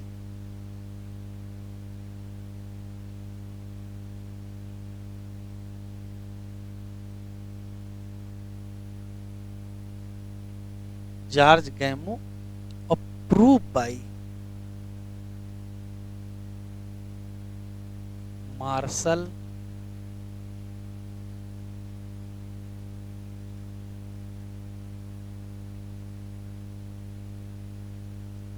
नीरेनबर्ग, कामा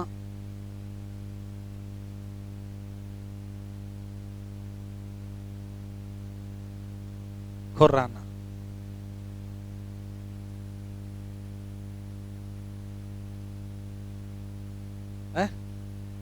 गड़बड़ है क्या? अरे अभी लिखेंगे ना। यहां तक हो गया?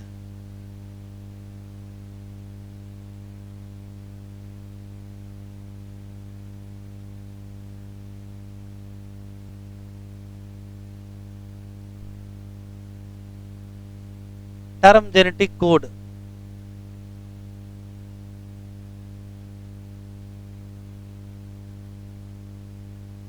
किसने दिया?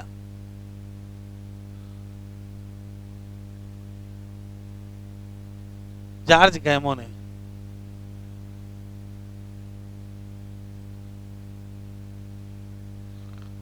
जेनेटिक कोड डिस्वर बाई, तो 3 नीरेनबर्ग, मथाई और Khurana.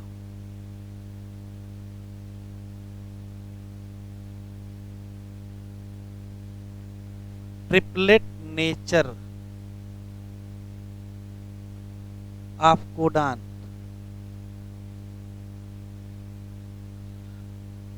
Propose by, prove by.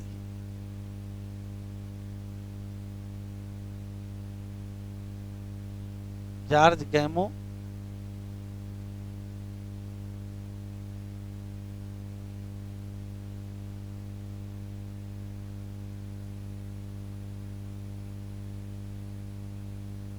George Gamow क्या थे? फिजिसिस्ट।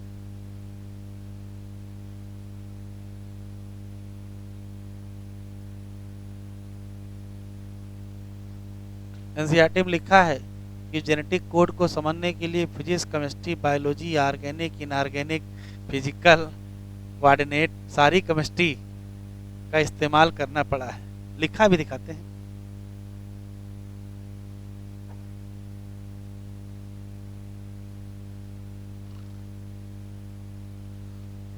दो मिनट रुक जाओ भैया, काहे जल्दी में हो इतना।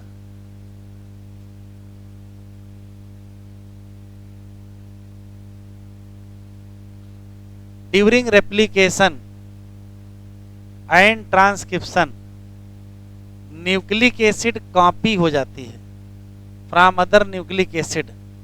क्यों? क्योंकि यहां पर कॉम्प्लीमेंटरिटी है। लेकिन जब ट्रांसलेशन होता है तो ट्रांसफर होता है genetic information from a polymer of nucleotide to synthesis of polymer of amino acid. और यहाँ कोई भी कॉम्प्लीमेंटरिटी नहीं है, ना न्यूक्लियोटाइड और अमीनो एसिड के बीच। फिर कैसे क्या हो गया? तो अगर ये तो बिल्कुल प्रमाणित है कि अगर चेंज कर दो न्यूक्लिक एसिड तो चेंज हो जाता है अमीनो एसिड। इसका मतलब कोई ना कोई रिलेशन तो है ही। This lead to proposition of genetic code, जो डायरेक्ट करेगा किसको? Sequence of amino acid during the protein.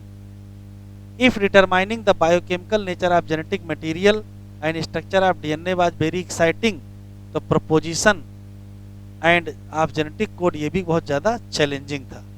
In very true sense it require, देखो क्या लिखा है, असलियत में क्या क्या चाहिए था? तो it require involvement of scientist from several areas. Physics चाहिए, ऑर्गेनिक केमिस्ट्री चाहिए, बायो केमिस्ट्री चाहिए, जेनेटिक्स चाहिए।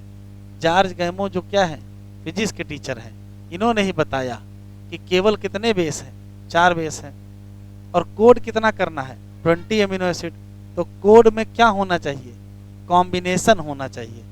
Suggested that in order to code for all 20 amino acid, code should be made up of 3 nucleotide. कैसे निकाला? वो ऐसे निकाल दिया। तो टोटल कितने बन गए?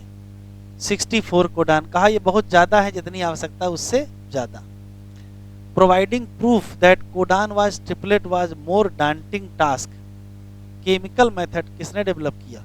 हरगोविंद खुराना। क्या किया था आगे बताएंगे।